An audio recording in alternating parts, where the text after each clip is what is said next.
Approximately 11 million people tuned in on December 7th, 2017 to the Microsoft Theater in Los Angeles, where a burgeoning Game Awards show was underway. That night, amidst The Legend of Zelda Breath of the Wild winning Game of the Year and indie games combining to win an impressive 5 main awards, a game was announced with a simple teaser trailer. In it, an image of a skeletal arm, between the bones a contraption wound with rope, tightens.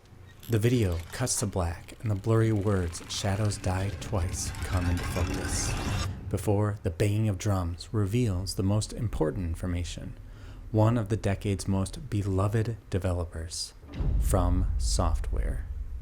470 days later, Sekiro Shadows Die Twice released, and upon its return to the same theater the next December, would take home the Game of the Year award. Despite these accolades, Sekiro is a game bogged down by circumstance. The same excitement spawned from the name From Software weighs down discussion of the game, one who's never escaped the orbit of those expectations. The game's director, Hidetaka Miyazaki, has said the subtitle "Shadows Die Twice" was originally intended as a catchphrase for the teaser trailer, but the publisher, those dirtbags at Activision, liked it so much they added it to the full game title.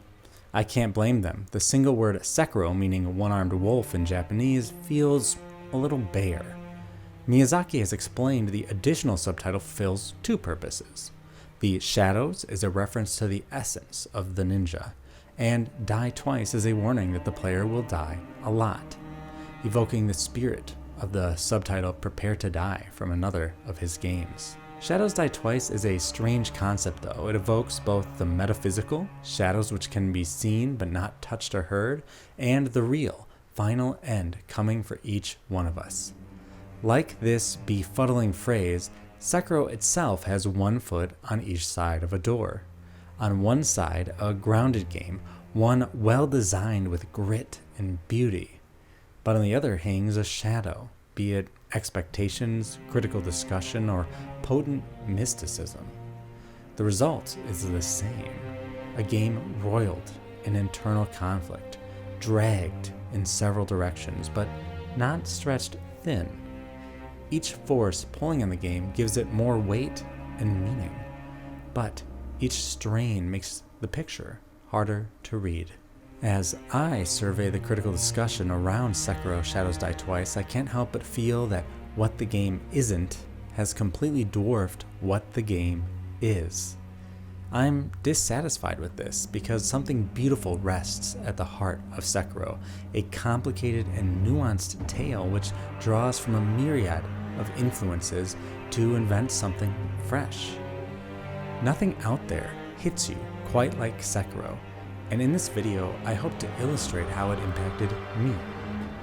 So let's explore the land of Ashina, and hopefully I can show you through my eyes the meaning of Sekiro Shadows Die Twice.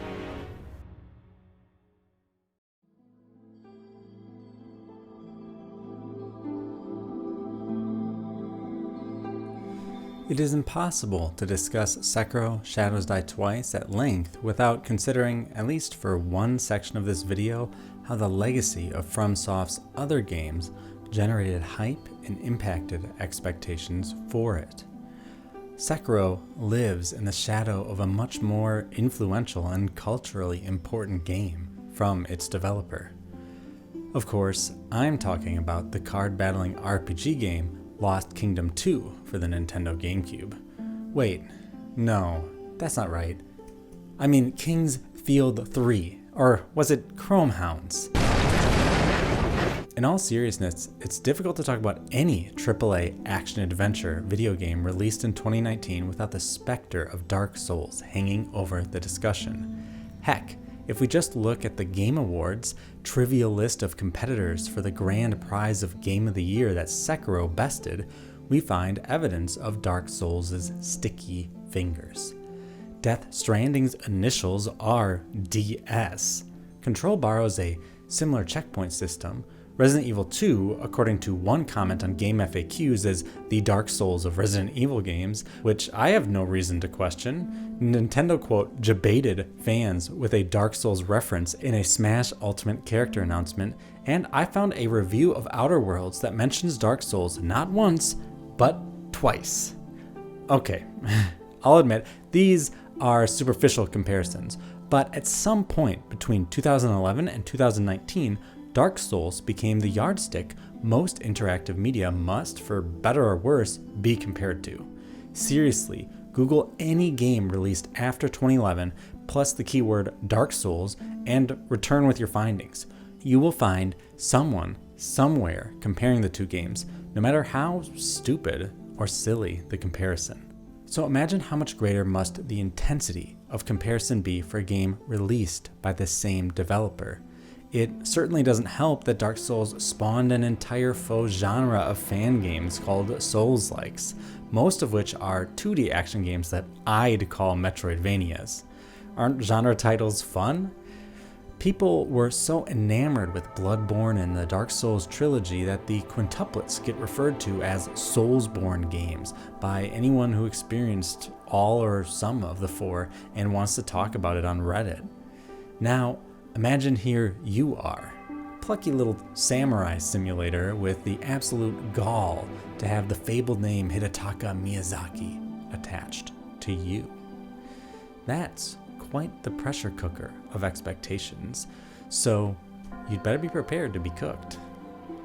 So as much as I don't want to, okay, I do want to a little bit, we have to talk about Dark Souls.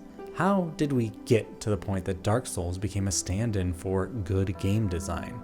What does the term Souls-like even mean?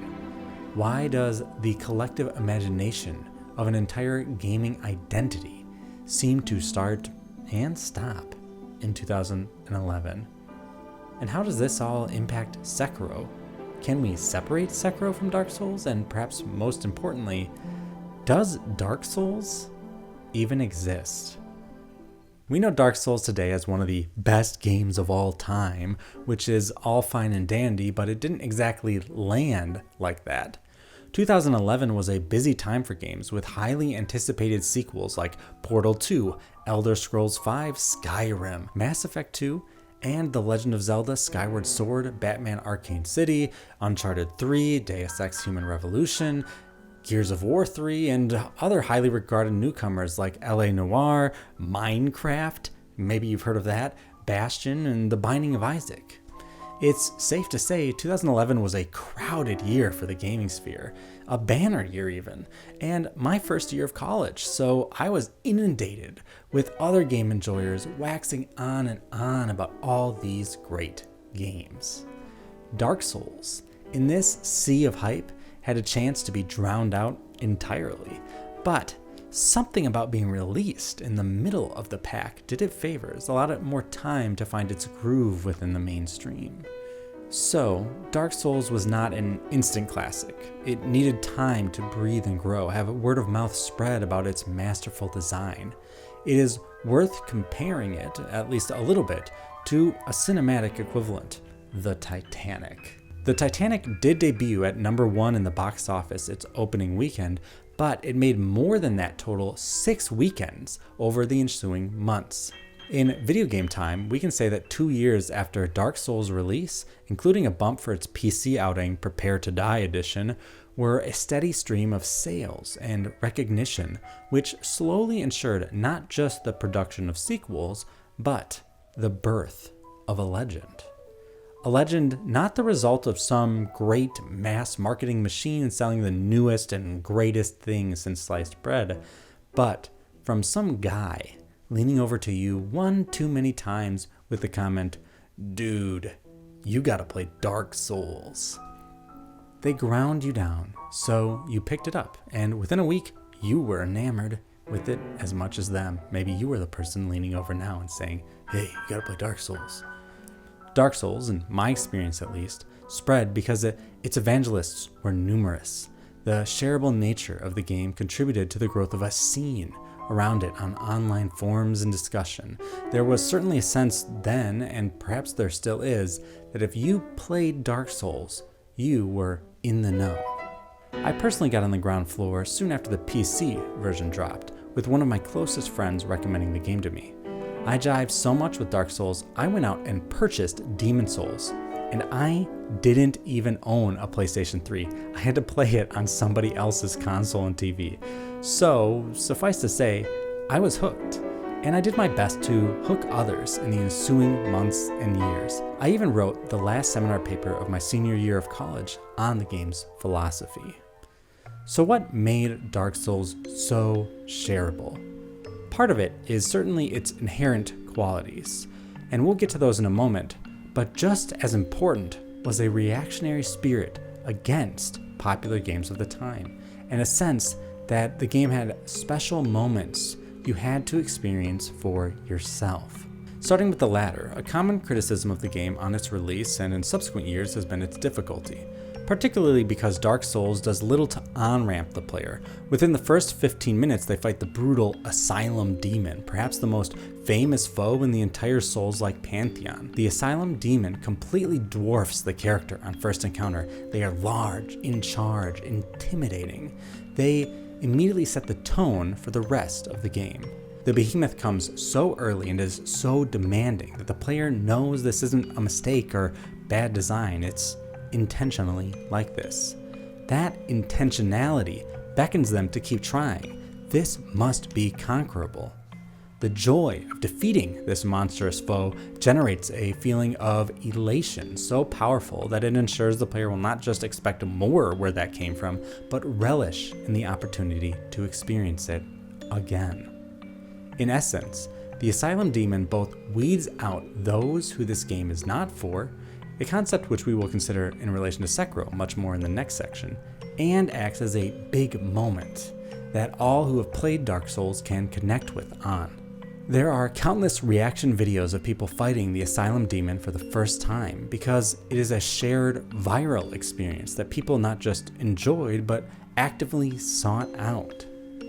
Much of Dark Souls, from praise the sun to the bleak you died that haunts the player upon defeat, is memorable in its own unique way that other games hadn't exactly done before. As a result, the game feels special, personal, and unique, something its players desired to share with others, qualities that can't exactly be said for Dark Souls' peers. Sure, Portal 2 and Skyrim, other quote greatest games of all time released in 2011, have a kind of virality and memorability. But can we really say the same for Uncharted 3 or Skyward Sword? An undercurrent from the late 2000s was games that, at least to the common peon, appeared to be aiming more to be a cinematic experience than a game, particularly among the awards chasers. In this pursuit of higher artistry, something that initially pulled many people into games was muted. And in tandem with the release of the Wii and the explosion of mobile and tablet games, which birthed the casual game as we know it today in popular consciousness, pointed to a future where games were for everyone. But a vocal subset of self-described gamers did not want games for everyone, they wanted games for them. Dark Souls, I suspect unintentionally, spoke to that anxiety, a feeling like games as a culture were slipping away. That Dark Souls feeling is different depending on who you ask. It might be the difficulty of overcoming the game's challenges. It might be the feeling like the game has so many secrets to uncover. It might be the bleak, unfiltered philosophical outlook of the game. It might be the deep role-playing possibilities. Or it might be that the game refuses to explain itself, forcing the player to graft their own meaning onto it.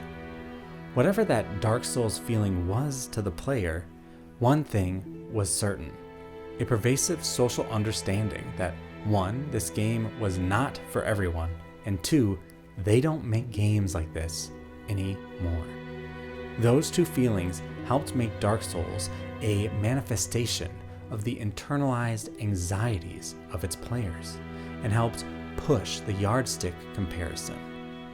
If a game, particularly of the single-player variety, wouldn't or couldn't evoke similar sentiments from gamers, TM, then it would be considered lacking in some meaningful way.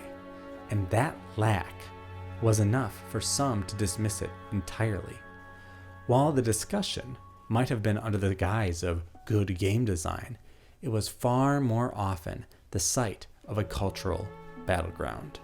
In an attempt to cater to this audience, the rat race to capture some element of the Dark Souls feeling began for many game designers. This history isn't exactly a radical or fresh take, but it's important that we start here when talking about Sekiro, because by association, it was expected to carry all those meanings.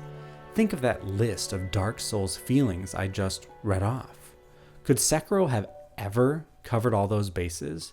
Should it have ever even tried? If we accept that it can't, then in order to be great, Sekiro has to abandon some of what made Dark Souls so memorable, but not in a way that might crush the enthusiasm for the game from die-hard fans. Yet, in the months leading up to Sekiro's release, the hype machine went into overdrive. Here was a FromSoft Souls-like that wasn't European fantasy but Japanese. What new horrors and ideas might be explored with the shift in setting? Moreover, as evidence mounted that Sekiro would indeed be a departure from Dark Souls, many hoped that it might present an evolution of the Soulsborne formula, that it might be a leap forward akin to the one from Demon Souls to Dark Souls, because by 2019, Dark Souls was no longer a revelation. It wasn't old hat in the way of irrelevancy, but it had changed the game, so to speak, and nothing had the gumption or ability to do so again in the intervening years. Players yearned for an experience as fresh and unique as Dark Souls was in 2011, and Part 4, spoiler alert, they got one. But it wasn't the game they wanted. Could any game carry the rich tradition of Dark Souls? The answer is, frankly, no. I'm not even sure Dark Souls carries the rich meaning of Dark Souls. And that's because, as you might have been able to guess by the great list of Dark Souls feelings that comprised people's love for the franchise, Dark Souls exists more in our collective social imagination than it exists as a game to be played and enjoyed. To understand this concept, I want to draw from the idea of the social imaginary as outlined by anthropologists and sociologists. Before we think about that, we need to be on the same page about what games are. Games are not just a fun pastime or interesting art, they are social objects. A social object is a thing, as in not a living creature, that gains collective meaning and significance through repeated use and associations. For instance, the McDonald's M or golden arches, depending on context, can have a collective meaning as a stand-in for a quick meal, junk food, or American economic imperialism. But none of those meanings are inherent in the golden arches themselves. They are grafted onto those arches by sustained social interactions with what they represent. Games, likewise, through constant invocation, can come to mean something socially that goes beyond their gameplay, characters, music, or code. I'm not simply talking about how Pac-Man might show up in an Adam Sandler Pixels movie, but how games exist as ideas in the atmosphere of discussion, divorced from the context of actually playing them. Not many people have played Zelda: The Wand of Gamelon, but it has a social life as a notoriously terrible video game, which is related to, but irrespective of what the game actually is or isn't. A social imaginary is an extension of this concept of the social object. It is less about the specific object and more about a group's collective understanding of the values and definitions that constitute that object. Social imaginary is often applied to the entirety of human sociality as a way of understanding how we represent and understand our collective lives, but I want to apply it specifically to games. What that means is I want to consider what is the collective social imagination that sets the values and ideas of what games are and aren't, and for our purposes around Dark Souls, how that game impacted the broader social imagination and continues to remain relevant, particularly in the case of its pseudo-sequel, Sekiro.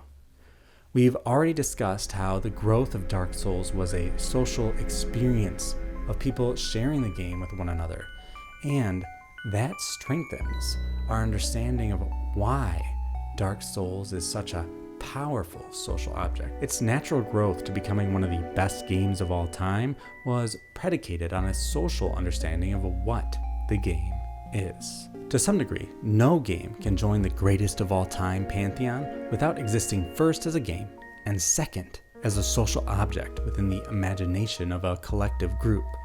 The designation greatest of all time, which purports something akin to an impartial appraisal of the game, is not an objective evaluation, but a social one.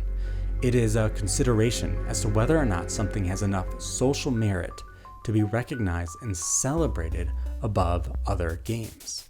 Yes, of course, rankers consider the quality of the game in question, but also its social relevance and cultural importance. What matters for this discussion, though, is not what games are considered the best ever, or how we decide which games deserve it, but how our collective imagination deciding Dark Souls is on that list changes our relationship to the game. Specifically, the Dark Souls that exists in our collective imagination does not exist. Or at least it doesn't exist in the same way it exists in my Steam library, in a disc, on a jewel case, or on a Let's Play on YouTube. The Dark Souls that exists in our collective imagination has a different purpose. It is not a game to play and have fun with. It is not a revelatory and interesting interactive experience.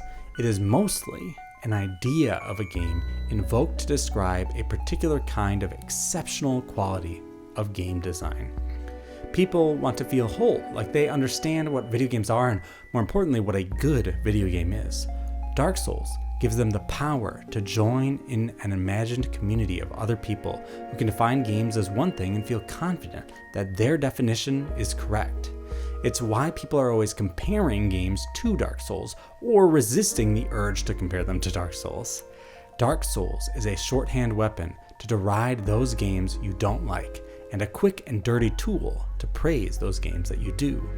When a game like Jedi Fallen Order gets compared to Dark Souls, it's not being compared to the actual game that came out in 2011, but the idea of Dark Souls as a game we all socially agree is great. The point is that Sekiro, or any game for that matter, cannot live up to the legacy of Dark Souls, because Dark Souls isn't Dark Souls, it's Dark Souls. Dark Souls only exists in our imagination. It's a shadow of a game, a long cast and important shadow, but an illusion, an outline, a silhouette, nonetheless. Trying to chase this Dark Souls would be like trying to beat the world record lap in a Mario Kart game, where the world record's ghost plays back at 2 times normal speed. You are not racing against a true competitor, but the hypersonic ghost of one. Sekiro does not even try, which is why it is great. But we're going to have to quantify a bit to explain how much Sekiro doesn't give a hoot about Dark Souls. First, many of those qualities that we've described as setting Dark Souls apart from games of its time are notably absent from Sekiro. For instance, Dark Souls, in contrast to Uncharted, has no explicit story set pieces, or moments where the player is supposed to play out a role in a more narrative-focused scene of traversal and action. Multiple interesting moments in Sekiro, in contrast, particularly the stealth sections, are just that, narrative set pieces in which the player plays a specific role in the action. One of them, the player's first encounter with the giant snake, is one of the more memorable moments in the entire game. These cinematic moments set Sekiro apart from other games in the Soulsborne series, and while they are relatively infrequent, they show an increased emphasis on the exact cinematic quality of game that many fans felt Dark Souls bucked. Dark Souls is also an RPG game, where there are many different options in character creation and growth. A core part of its appeal is the myriad of ways the player can approach the game and roleplay as different characters. Some weapons and strategies are completely unavailable to a player character without the requisite stats. The joy of Dark Souls is figuring out how you want to play the game as your character. That freedom is the core promise that captured so many players' imaginations. In Sekiro, the main character is a master shinobi, a samurai. He barely has any stats to manipulate. Yes, you have some skill trees to go down and your attack power and health increase, but these are light to the touch, and none are meaningful changes to Sekiro's game feel. There are certainly no wrong decisions to make in Sekiro, but also no interesting ones, because the player character is not particularly malleable. You are meant to be a master swordsman, ninja, and no matter what you do, you will always be that in the narrative of the game. From a narrative perspective, in Dark Souls, the player character is pointedly a nobody, which is reinforced in a variety of ways in the fiction of the game and its gameplay. Primarily, the disposition of the game toward the player is one of disinterest. The player character is an insignificant bug to most of the game's villains, which makes conquering them that much more satisfying. Wolf is not just somebody, he's a trained assassin and competent duelist from the outset, and his relationship to the other main characters in the cast, whether they be Lord Kuro, Lady Emma, or the Sculptor, represent his social ties and the stakes of his failure or success. While there are certainly memorable characters in Dark Souls, the player character's relationship to them is always tangential. Their encounters are happenstance, and their bonds do not meaningfully change the way the player character behaves in the fiction of the world. In Sekiro, these bonds are continually used as the reason the player character takes the actions they do. From the first cutscene to the last, the player is never in it for themselves, so to speak. You might view these as trite changes. Some might say, well, Sekiro is still hard like Dark Souls. Well, Sekiro has bombastic and strange boss fights, or, well, Sekiro still uses the Dark Souls control scheme. Well, it's still a third-person action game with checkpoints, and I would agree with you. Sekiro and Dark Souls share some of the same DNA, but the attributes that made Dark Souls a myth, made people so excited to share their experience with one another and acted as a sea change for broader game design, those are not really here. That Dark Souls feeling a person loved about that game may be in Sekiro twisted and changed, but it doesn't define Sekiro in the same way that it defines Dark Souls. And how could it? Those somethings were always beyond Dark Souls in the first place. They became parts of collective imagination rather than actual attributes of the game itself. You may be sitting there now and asking, okay, but why bring this up? And the reason is simple. In most every discussion I've seen or had about Sekiro, comparisons to Dark Souls are quick and easy. The expectation for Sekiro was that it would be another game in the Dark Souls mold. Another Soulsborne. Perhaps changing the name to Seki Soulsborne or something, I don't know. What I do know is that these expectations have completely dominated the narrative of what Sekiro is or isn't. These expectations and the fact that there wasn't an attempt to reach them colored the collective understanding of Sekiro in a way that negated what it truly is. I mean, just look at the critical reception tab on Wikipedia regarding Sekiro. I kid you not, viewer, all 4 of these paragraphs of summary supposedly critically appraising Sekiro are actually about Dark Souls. The first one compares Sekiro's combat to the other Soulsborne games and finds it more fluid. Well, that's a compliment at least. The second praises the game's verticality compared to Dark Souls. It is basically, hey, now you can jump. The third is about Sekiro's online lack of multiplayer, which is, frankly, insane. Imagine if a paragraph of Breath of the Wild's Wikipedia page was something like, I wish it had Dark Souls' online multiplayer, wouldn't that be nice? You'd drive that reviewer out of town in a heartbeat. The final paragraph considers its difficulty in relation to Dark Souls, which again is simply irrelevant. Imagine if I reviewed Mario Odyssey and said, well, it's more difficult than Nintendogs, so that's something. The point is, yes, comparison is natural in criticism, but the comparisons from Sekiro to Dark Souls paint the former as though it is attempting to be like the latter, but it's not.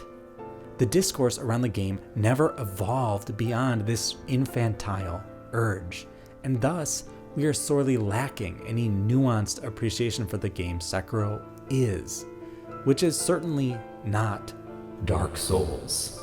Aha, a confrontational viewer might be thinking, but Bloodborne came out, isn't a Dark Souls game, and it was met with universal acclaim. Many people even like it more than Dark Souls. It's ranked higher on IGN's most recent top 100 games of all time. So obviously, you stupid reviewer, you don't know what you are talking about. But there are two things to consider here.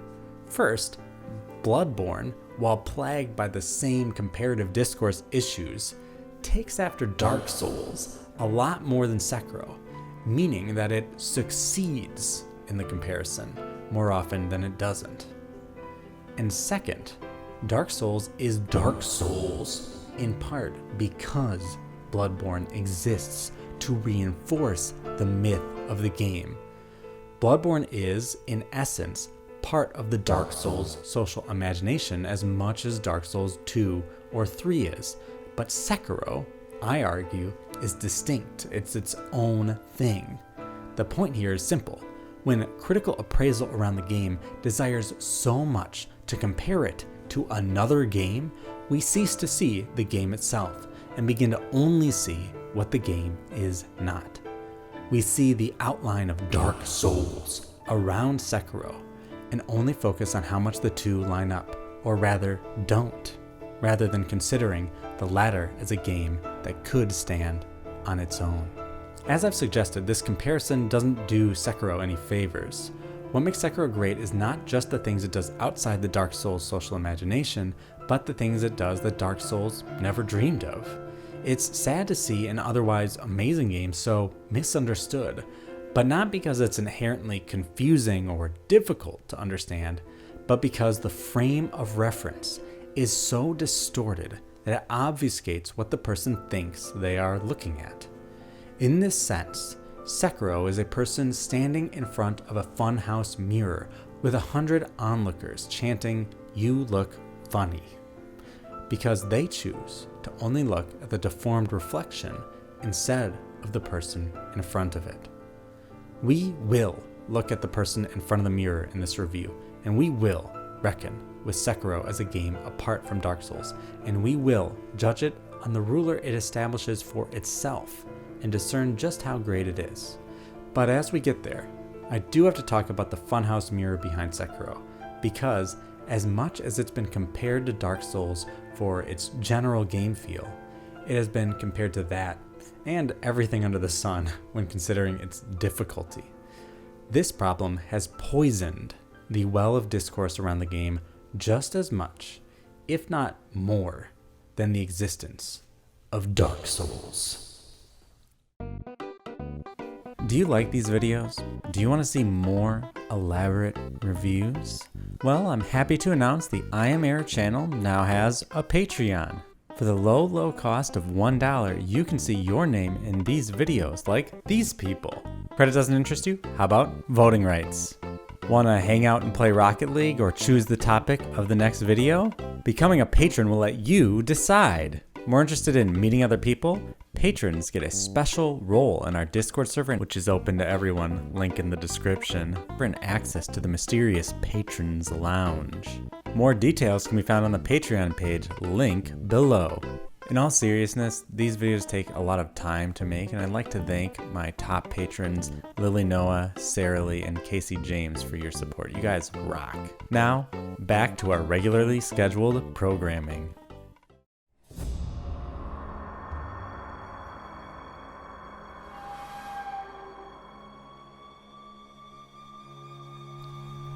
It would be foolish to divorce why some people love Dark Souls from its notorious difficulty. If a large part of the game's appeal is how it rejects a casual audience and reinstates some sort of old school game feel, the crown jewel that accomplishes this is the game's difficulty. Dark Souls has no difficulty options, no easy or hard mode, which makes the game more shareable because it homogenizes player experiences. You can be sure if someone has beaten Ornstein and Smo, Dark Souls' difficult mid-game boss, that they have climbed the same mountain as anyone else. The difficulty of Dark Souls was, and still is, its defining trait from a social perspective. A significant part of the game's influence, especially regarding the Souls-like genre, whose games ape its style, is how it rushes to beat the player up and punish them for their failure.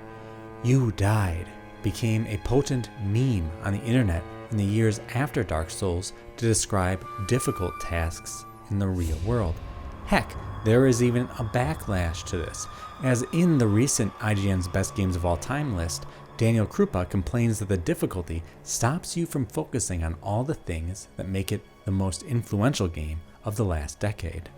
Perhaps that backlash is why much of the criticism leveled at Sekiro Shadows Die Twice, which we've already noted has been exhaustively compared to Dark Souls, is that the game is somehow too difficult.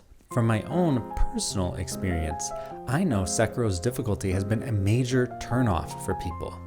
My 3 best friends, who I hang out with multiple times a week, have played and enjoyed every Soulsborne game.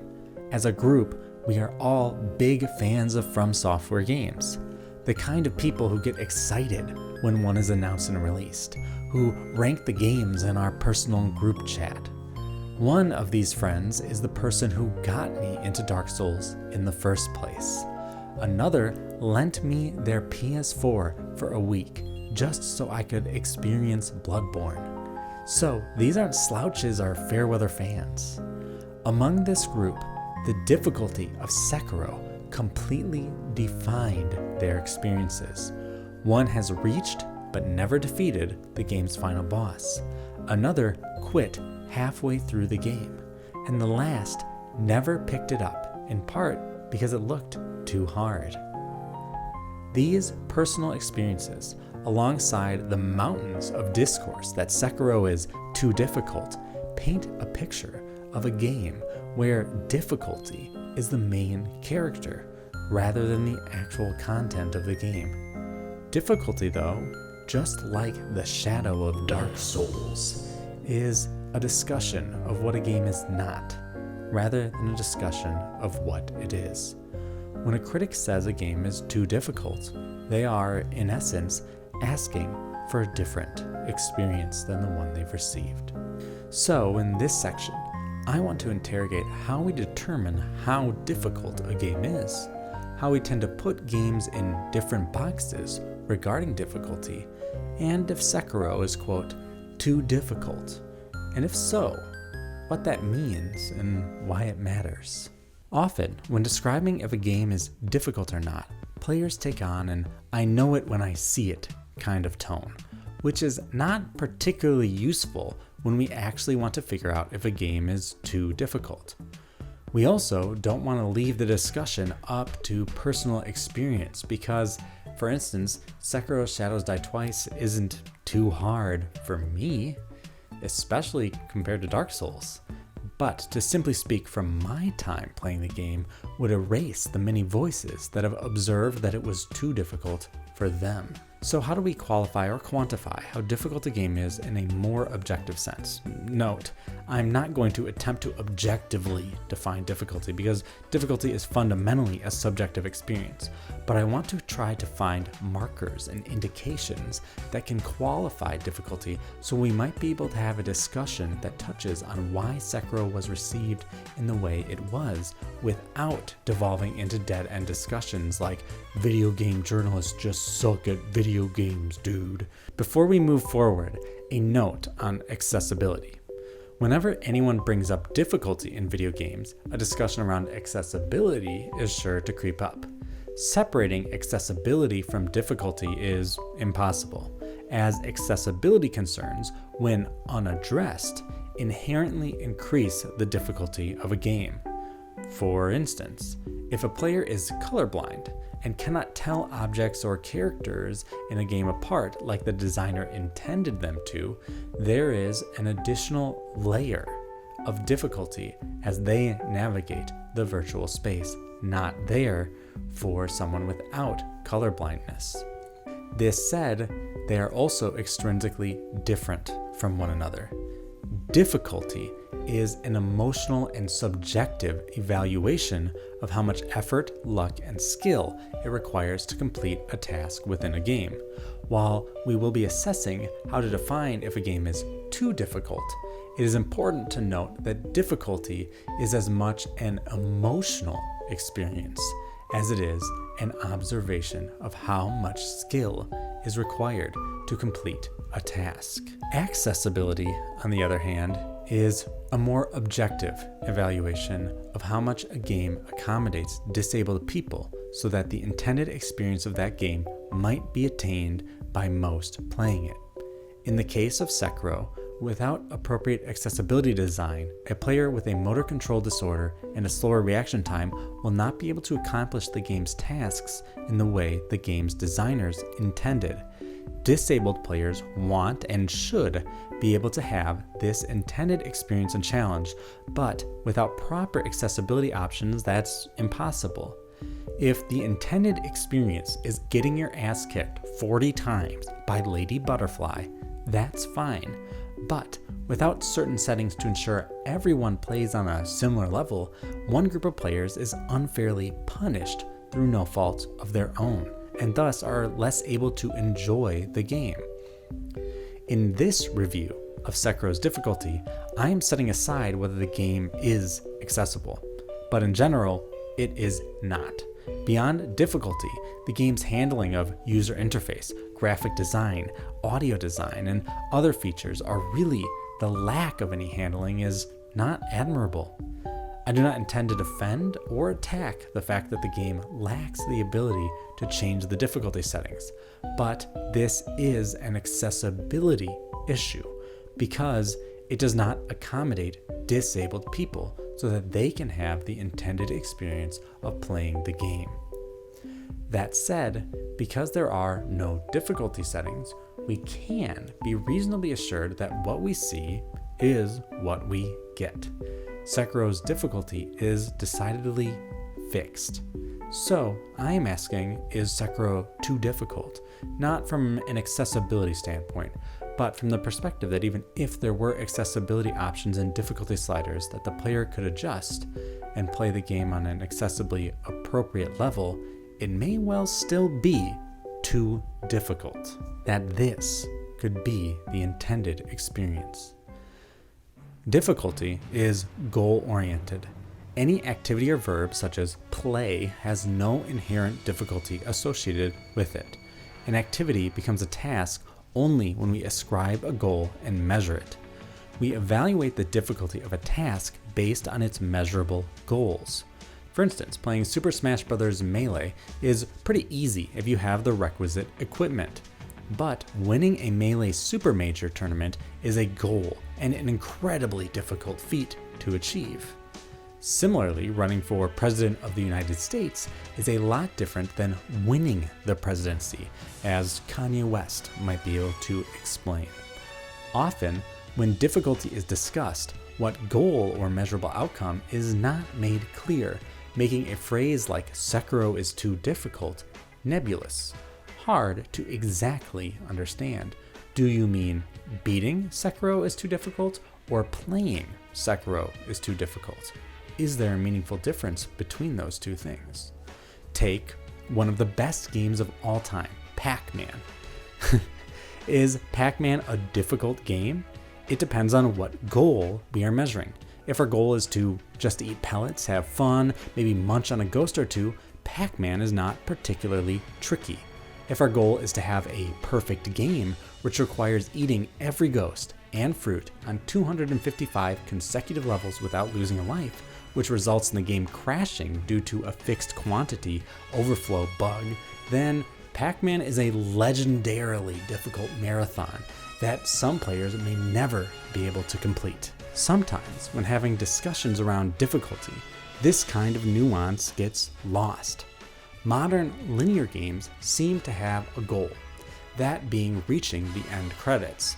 But making the end credits the be-all, end-all of measuring difficulty is pretty short-sighted.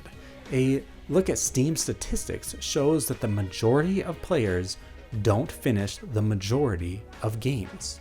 Even Portal, an extremely popular and relatively short game that has been out for 14 years, only has 54.1% of users who have completed the game. By my measurement, only 38.4% of people have completed Portal 2.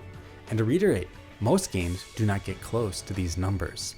I'm currently playing Venoneth, and only 13.6% of players have gotten as far as me, and I'm not even done with it.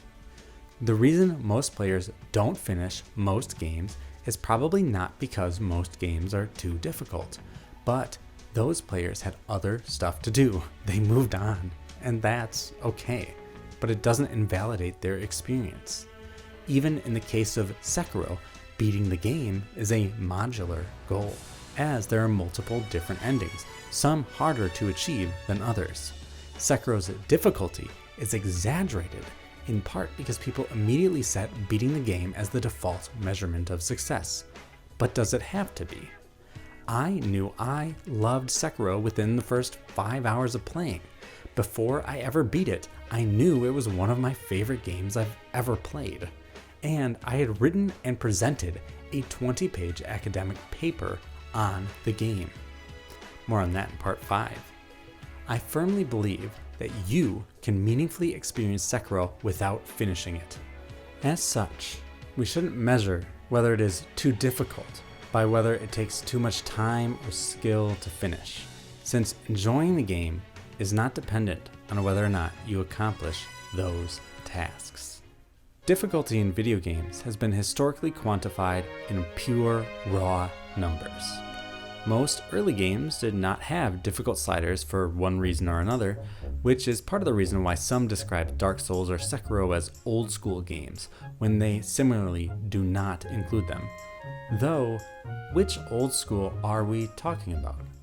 Doom, a game whose name invokes the idea of difficulty and defeat, has difficulty sliders. Sure, they taunt or reward the player with names like "Hey, not too rough" or "Hurt me plenty," but we can see Doom understands difficulty as a numbers game, comparing "Hurt me plenty," the game's normal mode, to "I'm too young to die." Its easy one reveals the importance of numbers. The player who is too young to die has twice as much ammo, giving them more margin for error. They also take half as much damage from attacks and environmental hazards.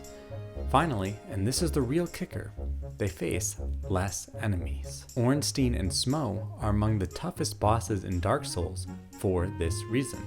Keeping track of 2 giant bosses, even if on their own they would be cake, is a real headache. Returning to Doom, on Nightmare difficulty, the game's hardest, there are not just more enemies that respawn even, but those enemies attack faster. Speed is an adjustment that can be slid up and down to create more difficulty. In essence, having to do more in less time is a way we describe difficulty, or how hard a game is. There is a problem with applying this conception of difficulty, though, to all games. Numbers are always relative to the game that they are in. Ever hear of Dynasty Warriors? In those games, you take on hundreds of enemies at a time, but 100 of those enemies don't compete with the simplest boss from most games. Similarly, measuring difficulty based on damage done and health is tricky, even if we use percentages. In Super Mario Bros., if Mario has picked up a power mushroom, just touching a Goomba will remove functionally half his health, not to mention falling into pits and instantly dying. Sure, we can say in general it is more difficult to beat Lord Gwyn in Dark Souls than the Big Babam in Babam Battlefield in Super Mario 64, but we can't exactly use that as a justification to say Dark Souls is harder than Super Mario 64, or more importantly, that either game is too difficult. So, if we're trying to quantify difficulty, we can only evaluate it relative to the game on hand, because there is no feasible way to set up a standard by which we measure difficulty between different games. Difficulty is not just a subjective experience for the player, but the game. though the player does have a role to play in this story. After all, difficulty is related to their prior experiences and skills. We can see this most clearly in games from the same franchise, particularly those that carry over mechanics and ideas. Heck, Ornstein is a straight-up boss fight in Dark Souls 2. If you've already defeated him and his large counterpart in Dark Souls 1, you're going to have a much easier time handling him. Basically, if you've climbed a few mountains or run a few marathons in your time, you'll probably have an easier time with the next mountain or marathon that you attempt, even if it's unfamiliar. Games tend to get more difficult the further into them the player is, as they slowly gain skills and knowledge. The amount of numbers they need to manage at any given moment go up to compensate. In game design, there is an aim to be sufficiently difficult so as to challenge the player, but not so difficult that the barriers in front of them feel unassailable. A sweet spot of difficulty, if you will, which many believe induces flow. This sweet spot is directly related to the player's skill and the goals the developer intends for them. But this idea of flow is not the end-all, be-all of difficulty or good difficulty design. Ironically, it was Dark Souls' bad design regarding this that made it a cult and then mainstream classic. The aforementioned Asylum Demon is a noteworthy and shareable moment because it's so out of left field. You expect the tutorial boss to be a total pushover, not a towering hammer-wielding devil harder than some games' final bosses. The massive spike in difficulty in this fight represents the more broader pain, failure, and difficulty Dark Souls wants the player to feel. In this sense, Dark Souls' legendary difficulty is an intentional artistic design in the same way that Tetris's constantly increasing speed keeps the player in a difficulty flow state until they fail. Most games have tutorials because they want all players to have a similar set of skills going into the game. While every player will come at a game with a different set of experiences and attributes, most games are designed to account for those possibilities. This is part of the reason why difficulty sliders can be useful. They account for a broader range of experiences of players. Sequels and games within more niche genres have an enviable position when it comes to manufacturing difficulty. They may still have tutorials, but they often seem to be designed, to me anyways, with the player of their prequels in mind. This can be a double-edged sword, as I covered the negative possibilities extensively on my video on Resident Evil Village, but in terms of difficulty, sequels have more free reign to try new things, give the player more spinning plates. This is, in part, because designers have a license to expect more skill from the player in the first place. While there will never be a game made to exactly test all the skills I've cultivated as a player over my lifetime, since that game would somehow need to incorporate Minesweeper speedrunning, Dark Souls bosses, Hearthstone combo decks, Super Mario 64 platforming, and a whole host of other accomplishments and experiences I've had, a sequel, at the very least, allows me to get closer than playing a completely fresh game, because I can assume the game is assuming that I have a specific set of skills going into it, which is one reason why sequels tend to be highly regarded and sell well. As a simple example of this, Majora's Mask is a great but eccentric game. It could not exist and test the player with its idiosyncratic time system if Ocarina of Time hadn't given the player all the basic skills to play the game in the first place and maneuver in three-dimensional space. Ocarina of Time walked so Majora's Mask could run. Simply put, the skills and experiences a player has greatly determine how difficult they find a game. But more important than skill, goals, or numbers are expectations. If a player expects a game to be one way and it turns out it's something else entirely, that will wreak havoc on their perception of the game in front of them. they will cease to see the game for what it is and only see it for what it's not. Difficulty is no exception to the consequences of great expectations. Here's my cat. Consider the difference between platforming games like New Super Mario Bros. And Super Meat Boy. Both of these games have similar verbs for the player. They will run and jump and complete levels, sometimes with some light puzzle solving, but it's always spatial puzzle solving. The goal in each is to get from point A to point B. Yet, New Super Mario Bros. Is a party game. It doesn't sell itself as a grueling experience, but a fun, casual one. When you pop in that disc, you might expect to fail once in a while, but on the whole, you believe that you'll accomplish the game's tasks with relative ease. Super Meat Boy, on the other hand, is a literal meat grinder. The game openly mocks the player's failure with a variety of different aesthetic and mechanical decisions. Not only is this world incredibly dangerous for its vulnerable protagonist who explodes into red bits when touching any hazards, but the game sells itself on this difficulty. When a player completes a level in the game, they are shown a replay with all their failures recorded and lined up against their one success, painting a picture of what Super Meat Boy expects of the player and what the player can expect from Super Meat Boy.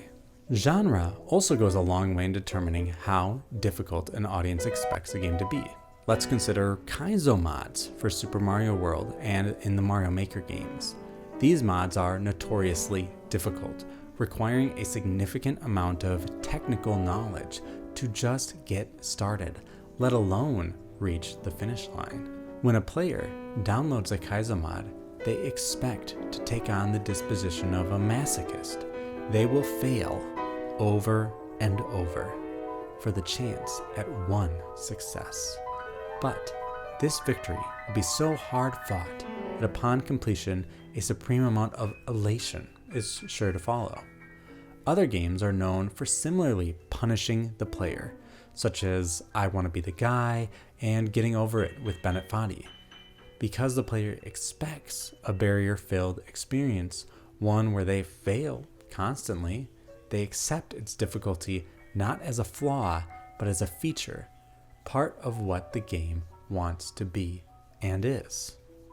But when a game is not expected to be that difficult, and it turns out it might be or it is, a player may feel emotional, betrayed even, that the game would do this to them, force them to watch their feckless avatar die over and over.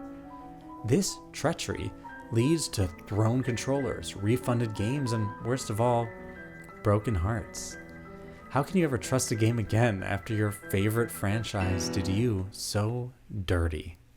I'm being dramatic, of course, but there are real stakes at play for when a game is too hard.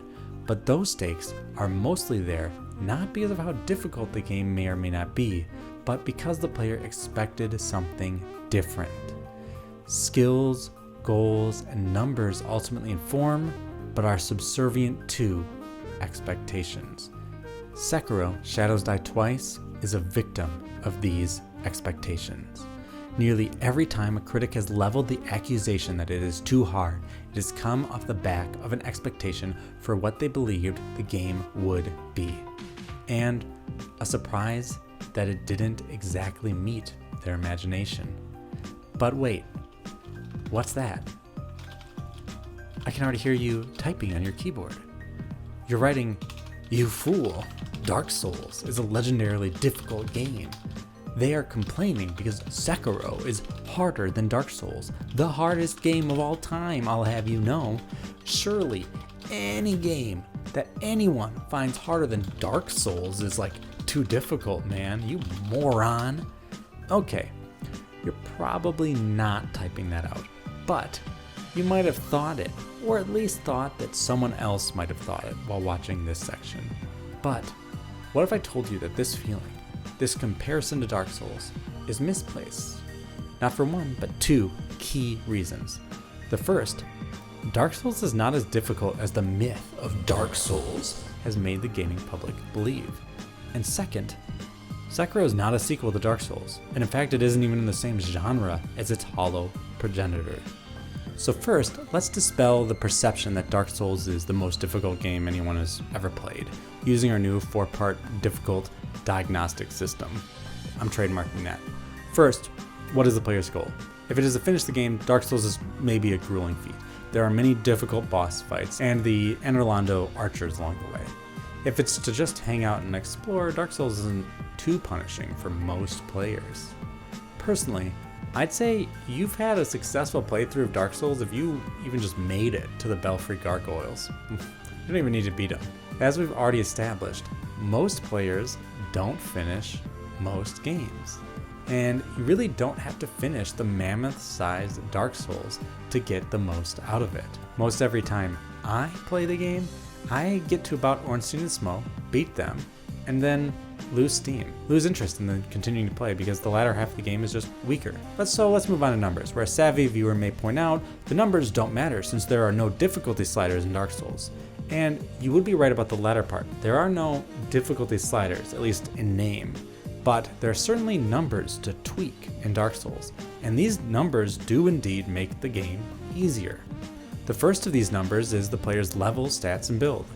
Dark Souls is a game where if a boss is getting you down, you can farm souls until your character is strong enough to take them down. You can make your character do more damage, dodge more often, be more resilient to getting hit, all without doing anything more difficult than killing some lower level enemies and taking their souls. If you go online and look up where to find some powerful gear and follow some build advice, some fights can go from super tricky to didn't even take a hit. Just as importantly, you can shift the numbers of the fights you get into.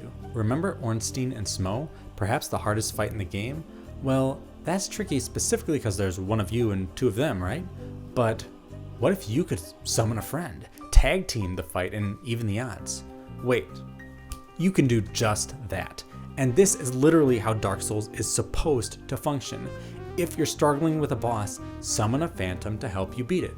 It's a literal built-in difficulty slider. There are even NPCs you can summon to help you if you don't have an internet connection. Simply put, when you face a boss in Dark Souls, which are assuredly the most difficult sections of the game, you are in control of your character's level and how many friends you brought along with you. Not to mention the many different ways the game hides easier ways of defeating its bosses, such as with plunge attacks, cutting off the tails of enemies, or just cheesing them with a massive weapon and tons of damage before they know what hit them. Part of what made Dark Souls appear so difficult was the skills it required of the player. I noticed it pretty quickly on my first playthrough, but Dark Souls is a game about patience. You can win most encounters by holding up a shield, baiting out an attack, and hitting the enemy while they are exposed. It doesn't always work, but even in a crowd of enemies, it tends to do the trick. If you don't want to use a shield, dodging follows the same wait-and-see patient approach. If a player approaches Dark Souls with the skills they gained from, Dynasty Warriors game, then they will be shredded. But Dark Souls expects the player to pay attention to their enemies, learn their patterns, and respect that they follow the same rules as their enemies do. Primarily, when you attack, you are exposed. Thus, choose when you attack wisely. If you internalize this, Dark Souls and games of its ilk become much easier. I often enter a Dark Souls boss fight and I won't even try to attack them. I will just dodge their attacks. Like a kung fu master entering the ring against a fiery newcomer wildly swinging their fists. I patiently learn my opponent's patterns before I attempt to strike. But once I see where their weaknesses are, I go in for the kill. Dark Souls as a game punishes greed, punishes button mashing. These are skills that many games of its time did not prioritize in teaching the player, which exacerbated the difficulty of Dark Souls to newcomers, who approached it like that fiery newcomer with wild, swinging fists. Dark Souls doesn't do a great job of ramping you into these skills, and I suspect this is part of the reason for its legendary difficulty. Finally, expectations for Dark Souls were that it would be difficult. Demon Souls was a hard game, and most people who were getting word of mouth about it likely heard something along the lines of, man, you gotta play this crazy difficult game. Thus, when players reached setbacks, they took them as challenges to overcome, not the game being unfair or betraying their trust. Simply put, many players expected to be punished, so when that happened, they accepted it and kept playing, maybe activating one of the game's easy mode options to help them get over it. What the hell happened with Sekiro? Did people not expect it to be difficult or something? Well, let's briefly apply our 4-part analysis to it. As we've already established, if you want to just vibe with Sekiro like 77% of players who have never beaten Gravelord Nito, let alone finish the game, then you can just have a good time going wherever you go and enjoying the game for what it is. As for numbers, Sekiro is a more punishing experience. You can't summon people to help you, and most leveling the game doesn't have the same impact as it does in more RPG-focused games like Dark Souls. As a result, there are less difficulty sliders available to the Sekiro player compared to Dark Souls. That said, there are 2 big inclusions that I feel get overlooked. The first is the game's title, Shadows Die Twice. You get an extra life. That's both rad, but also makes the game quite a bit easier, since you are free to make 1, sometimes 2, game-ending mistakes, and still keep kicking. Second, most bosses can be defeated by breaking their posture, so you gain an entirely new avenue of victory compared to Dark Souls. While I would give the easy mode edge to Dark Souls, Sekiro does have some tools for the player to make the game easier. Skills are where the temperature in the water starts to rise. Ability is intimately related to expectations, so I apologize for the overlap, but Sekiro tests a completely different set of skills than Dark Souls does. Dark Souls is about patience, waiting and seeing, and not getting hit while setting up moments to wail on enemies or cheese them to death. Dark Souls is an RPG that tests your knowledge of building a proficient character, of finding good gear to use. Sekiro is much more of an action game than Dark Souls is, and as a result has more actions per minute and spinning plates for the player to juggle. While you may think this means it is inherently more difficult, I don't think this is the case, because Sekiro is a lot like a rhythm game in its construction. You take hundreds of actions a minute in a game like Beat Saber or Guitar Hero, but that doesn't make them difficult. And the same is true for Sekiro. In Sekiro, you learn the enemy's patterns and parry their attacks to a rhythm, which is a skill that many players coming from other FromSoft games hadn't cultivated, and as a result, they found it too difficult. It'd be like a player starting Dark Souls with having no experience with Dark Souls, right? Deeply entwined with this are expectations. Players who had played each Dark Souls game in succession probably found each one easier than the last. My question would be, why is this? Is it because the games were actually easier, or because they'd been cultivating the skills and expectations for beating this exact kind of game?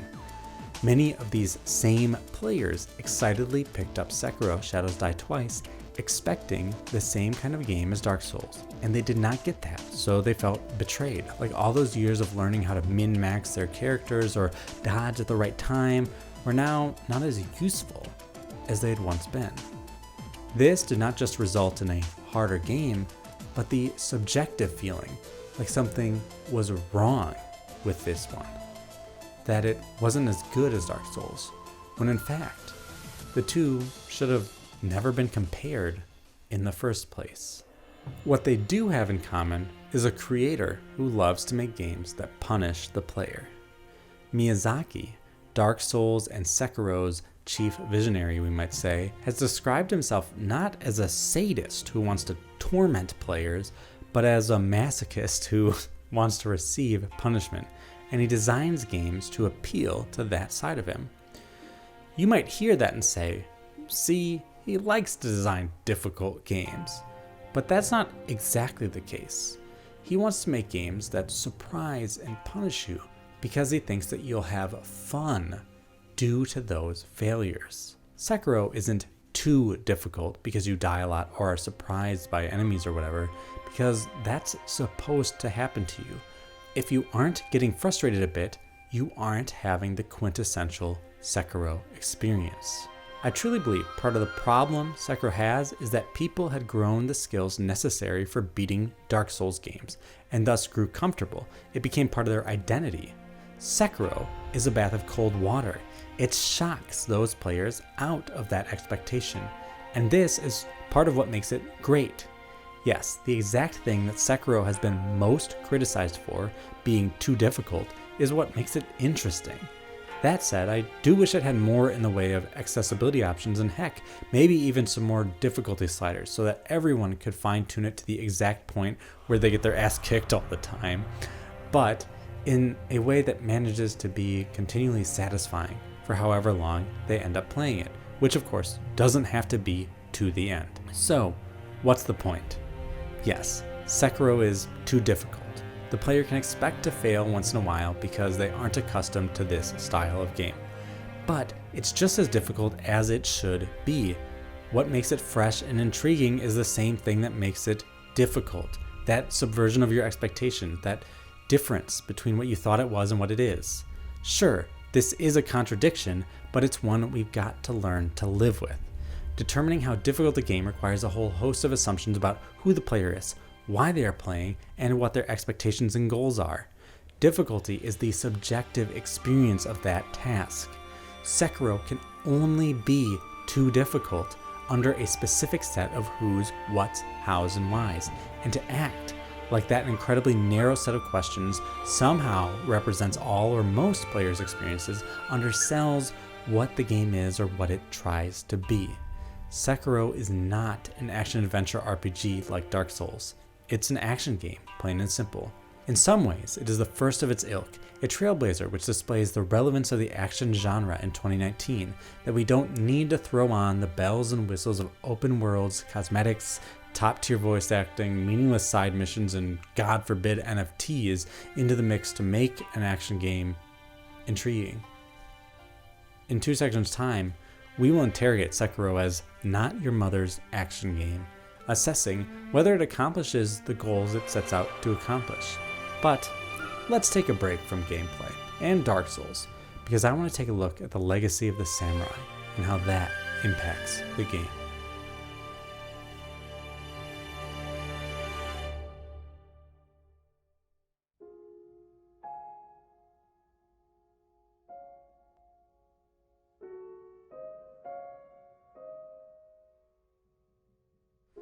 While I was primarily interested in Sekiro Shadows Die Twice because it was made by FromSoft, a fantastical game set in feudal Japan was also right up my alley. I owe a lot to the humble samurai, as I can trace my love for cinema back to depictions of the warrior. When I was in high school, circa late 2000s, I thought films were neat and all, but they weren't the thing I was into. At the time, I was, and still am, a music geek. I loved listening to what critics described as great albums in the dark with my headphones on. I was in both of my high school's jazz bands, playing piano in one and bass in the other, while banging away at the timpani in the orchestra and marching band. When I applied to universities, I wrote I wanted to be a music major, and even went through the rigmarole of doing some auditions. You could almost say the life before me was kinda set up. I was gonna be a music person. I also had some real truancy issues my last year in high school. My parents were gone a lot, so I spent a lot of time home alone. I would stay up way too late listening to music, but one night I was bored and flickering through our cables, films on demand, which was basically a kind of a precursor to Netflix. I didn't spend money on these films on demand, but some channels had free movies you could watch. I couldn't tell you what the business decision for this would be for most, but for a less capitalistic enterprise like Turner Classic Movies, I suppose it was just meant to cultivate a love for cinema. Well, it worked for me. While looking through the catalog, I saw the 1961 samurai film Yojimbo as a free offering. As a lifelong fan of Japan's artistic output, particularly video games from Nintendo, I decided to give it a watch. What I saw shocked me.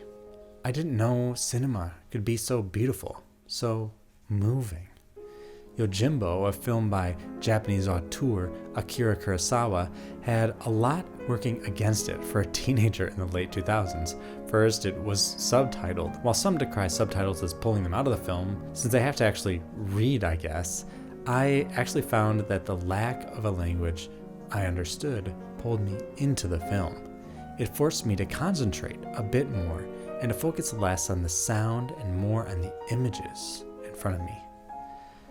Yojimbo is also in black and white, but that too only drew me in, allowed me to focus less on exactly what was on the screen and more on the shape of the characters, the way the camera moved and cut to tell a story. There was a beauty in front of me that I never considered even after seeing hundreds of films before. Yojimbo gripped me, and by the time it finished, I was in love. In the ensuing months, I would watch most of Kurosawa's filmography, have Turner Classic Movies on when in the background while I did homework or played games, and obsessively find and watch movies on best of all time lists like The Sight and Sound. By the time I reached university the next year, music was out of my mind. While I got my undergraduate degree in English, in about half of my classes, my final papers were on films or games, and I would go on to get my master's degree in cinema and literature. Now I'm getting a PhD in media studies, and while I spend most of my time talking about games, I wouldn't have gotten here without Yojimbo lighting a fire in my heart and showing me the beauty of an art form I would otherwise have disregarded. So it's safe to say I have a soft spot for samurai media. Heck, the first video on this channel was on Bushido Blade. But more importantly, to get the full picture of Sekiro's meaning, we need to consider what it borrows from Kurosawa's samurai and other stories from feudal Japan. Now, you may be thinking, well, those are movies, Sekiro is a game. But so much of Sekiro's story and aesthetic borrow straight from the lineage of samurai films like Yojimbo. Patrick Gill of Polygon has a great video exploring how the climactic scene from Yojimbo's sequel, Senjuro, inspired how other films visually portray the carnage of the samurai sword and subsequently Sekiro's unique blood geysers. But the comparison goes far beyond aesthetics. In this section, I want to consider the picture of the samurai that Kurosawa's films paint, and how that same paintbrush informs the character, narrative, and significance of Sekiro.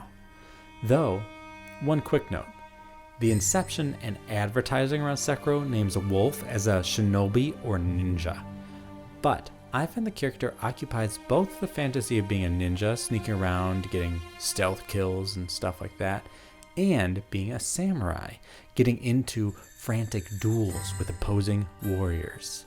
Moreover, as we will discuss in this section, the narrative of Sekiro owes much more to the cinematic history of the samurai than any other narrative lineage like those of ninjas. First, we have to consider what a samurai is, both historically and in the media that represent them.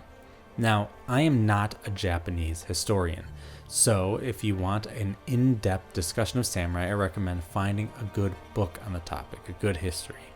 For our purposes reading Sekiro, though, we only need a basic understanding. From a historical perspective, the samurai were a class of warrior citizens in Japan for about 1,000 years. The closest analogy we have in Western history is perhaps the knight. Both were trained soldiers considered above the average citizen in terms of importance and responsibility. Both served lords, read landowners, and both were supposed to follow a strict code of ethics. The samurai, the way of the Bushido, the knight, the ideals of chivalry. Still, we shouldn't just think of the samurai as Japanese knights and leave it at that.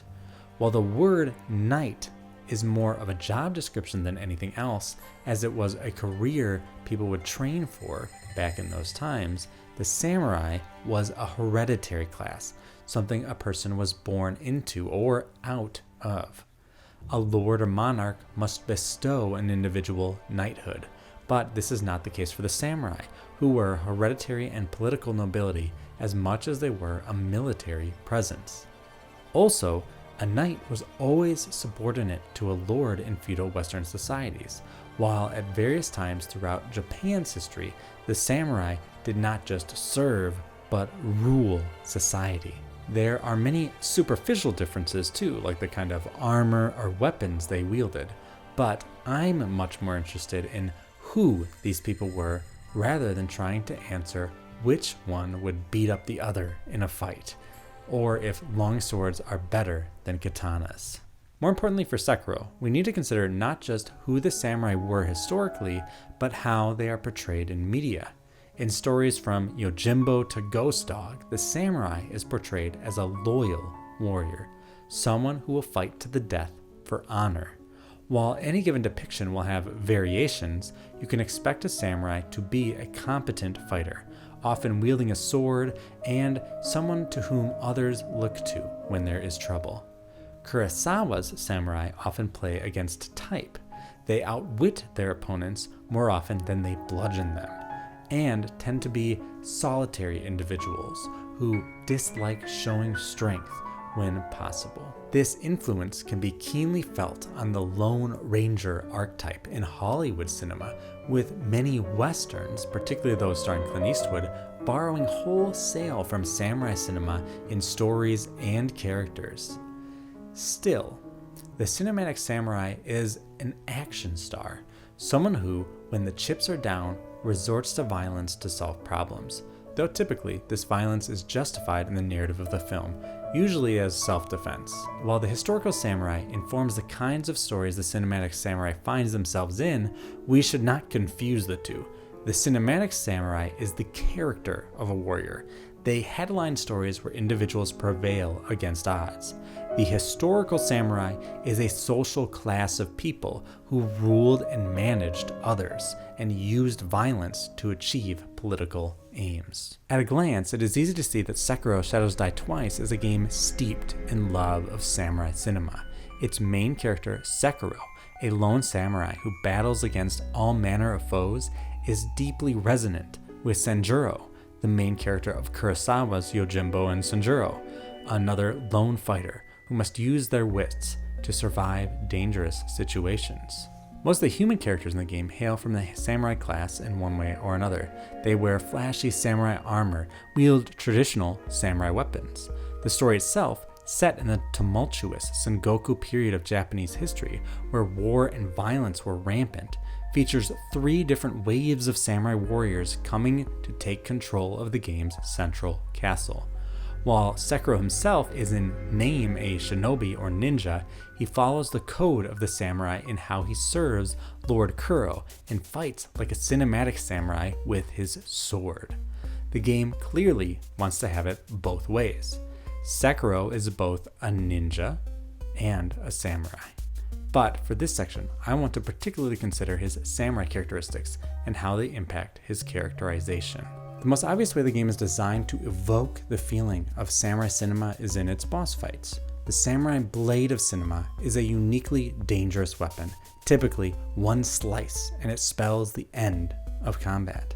We can see this from the aforementioned climax of Sanjuro to memes around a samurai just pulling his katana out of the hilt and cutting down a dozen people or objects in half. Sekiro establishes the deadliness of the samurai's weapons in the rhythm of its combat and its posture meter. Both Wolf and his foes have posture meters that rise when they block a hit without parrying or taking damage, or throw out an attack that gets parried. While parrying in other FromSoft games typically left the opponent open to an attack, in Sekiro it just builds the posture meter. The posture meter slowly dies down if either character is given time to breathe. When Wolf's posture meter breaks, he becomes staggered for a moment, all but ensuring his death. When an enemy's posture meter pops, Wolf can perform a killing blow on them.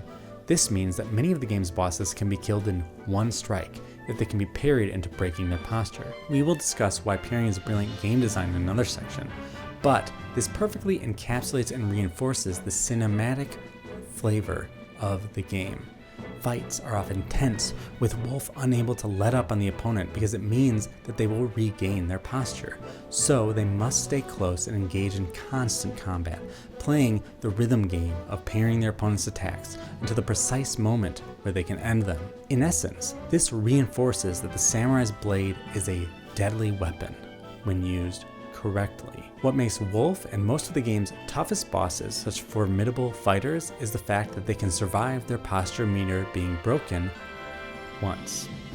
As the name of the game implies, shadows die twice, and Wolf can handle one mistake and resurrect himself to keep fighting, and most bosses have a second health bar, so to speak, where their posture must be broken again to finish them off. This follows the traditional narrative in much of the lone samurai stories, where the samurai escapes some brush with death and comes back stronger. In Yojimbo, for instance, Sanjuro is beat within an inch of his life and barely escapes while healing up for one final confrontation with the game's protagonist. The samurai is, after all, not just a competent swinger of a sword, but a resilient individual who can withstand a significant amount of physical punishment, which is reinforced by Wolf's ability to come back after being defeated once. The narrative of Sekiro is particularly interesting as it pertains to the mythology of the cinematic samurai. But in order to get there, I would like to consider Sekiro Shadows Die Twice in relation to a most unlikely film, Kurosawa's epic tale, Seven Samurai. At first blush, there's little to compare. Sekiro is about a lone shinobi who takes on the entire land of Ashina, trying to sever his lord's immortality, and subsequently his own. It is a supernatural story of mythological proportions. Its main character more superhero than man. Seven Samurai, meanwhile, is about 7 average samurai with no masters who defend a simple peasant's village from rampaging bandits for what amounts to no pay. The most obvious element they share is that both are set in the Sengoku era of Japanese history. The Sengoku period was before the unification of Japan, when the island was composed of many different warring clans and nations, all vying for supremacy. But even this is illusory. Sekiro is deeply political, with different factions taking control over the Ashina territory over its narrative, while Seven Samurai is mostly about the veterans of such conflicts banding together to protect a village outside the control or protection of such a clan. But it is because these stories are so different that they reveal just what the cinematic samurai is, not just a person or a class, but a relationship between people, an understanding that power requires responsibility, lest it be abused. Consider, for instance, that the inciting incident of both stories is a group of envious villains conspiring to take something which belongs not to the samurai, but to someone who cannot protect what they have. In Seven Samurai, this is the farmers who are at risk of losing their harvest to bandits. In Sekiro, Wolf must protect Lord Kuro against his own shogunate, Genshiro, who conspires to take his immortality so he might live forever and keep control over Ashina, the land where the game takes place. I'm sorry about her, you're just gonna have to deal with it. The samurai don't have any skin in the game in either case, and a key part of both narratives is whether or not the warriors will rise to the occasion. Wolf starts Sekiro discouraged, down and out, and it is only after a letter from his lord that he chooses to continue his fight. Later, he must choose between his loyalty to his master or his father figure, Owl. Meanwhile, in Seven Samurai, the first half of the movie covers the attempts of the farmers to employ some samurai to defend their village, who must be convinced that even though there is no real glory or reward for defending these poor agrarians, it may well be the moral thing to do. In both stories, the samurai is presented as a character who must choose wisely how to employ their strength, and the difficulty of that decision defines who they are. While not the leader of the Ronin, the closest thing we have to a main character in Seven Samurai is Kikuchiyo, a farmer turned charlatan samurai. Kikuchiyo is, for most of the movie, the butt of the joke. His name comes from a stolen family tree that the other samurai are able to easily deduce is illegitimate, and as a result, they laugh at him and demean him. He is the comic relief, not just for the audience, but for the warriors as they live through tough times. Kikuchiyo is brash, lacking a samurai's manners, grace, or poise, but makes up for these shortcomings by coming up with novel solutions to problems that the samurai face. Over the course of the film, he goes from an outsider who must follow the samurai just to get to the village they are protecting, to a valuable member of the team, proving his mettle both in the arena of strength and wits. Kikuchiyo is the most interesting character in the film because he is not a samurai, at least in terms of the historical social class. At the close of the film's first half, Kikuchiyo correctly deduces that the farmers they are protecting have weapons and armor stolen from retreating samurai the farmers killed. He produces it for his fellow warriors, thinking he has done them a great service, but the samurai, knowing the source of this equipment, are solemn and mournful. This revelation, which should shore up their ability to defend the village, only serves to drive a wedge between the samurai and the farmers. The dramatic question posed in the moment is whether the samurai will continue to fight for the farmers, knowing that in another life, they might have been on the other side of the farmers' spears. Kikuchiyo, though, answers the moment perfectly. First, he says their instincts are right. The farmers are opportunistic, murderous, treacherous fiends, and then turns his anger towards them because it is the samurai who made them that way. He describes how, during the warring clans period, the farmers of Japan are continually caught between vying factions, tossed back and forth by the powerful without a worry for what is good for them. He angrily cries out, "You burn their villages, destroy their farms, steal their food, force them to labor, take their women, and kill them if they resist. So, what should the farmers do?" Nailing them to the proverbial cross. Out of guilt as much as pride, the samurai choose to remain and fight for the village. Though they now understand, as echoed by their leader in the film's conclusion, that a victory belongs not to them, but to the farmers. You may be asking, well, this is all fine and nice, but what does this have to do with Sekiro? Well, Wolf is a lot like Kikuchiyo. In the game's opening cutscene, we see a young wolf on the battlefield, seemingly with no will to live. The narration describes that he trained relentlessly and went on to become a master shinobi after this. Kikuchiyo, late into Seven Samurai, saves a child from a burning house and breaks down crying with the child in his arms, yelling, "This is me." Both exist outside the samurai socioeconomic class, which is what gives them each their unique power. Kikuchiyo may be brash, but his ingenuity, seeing the world in a way different than the traditional samurai, wins them the day. Meanwhile, Wolf's power is that his loyalty to Kuro is not bound by the class structure of feudal Japan. Each character that tries to take Lord Kuro's immortality justifies it through that class system. Genshiro explains that he needs it to protect the land of Ashina. Owl begs that he simply wants to protect the divine heir in Kuro. While their motivations may be different, they conceive of themselves specifically within the structure provided to them. Wolf and Kikuchiyo can see beyond that structure and thus find avenues of action others would be blinded to.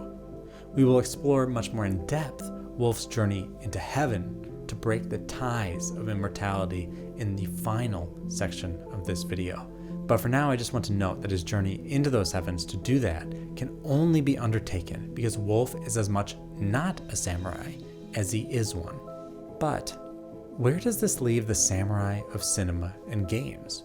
Or rather, If we understand the historical samurai as a social class of warriors in feudal Japan, and incredibly often our depictions of samurai are ones that exist outside that social class, who are they? Are they simply warriors with a fancy name? I don't think so.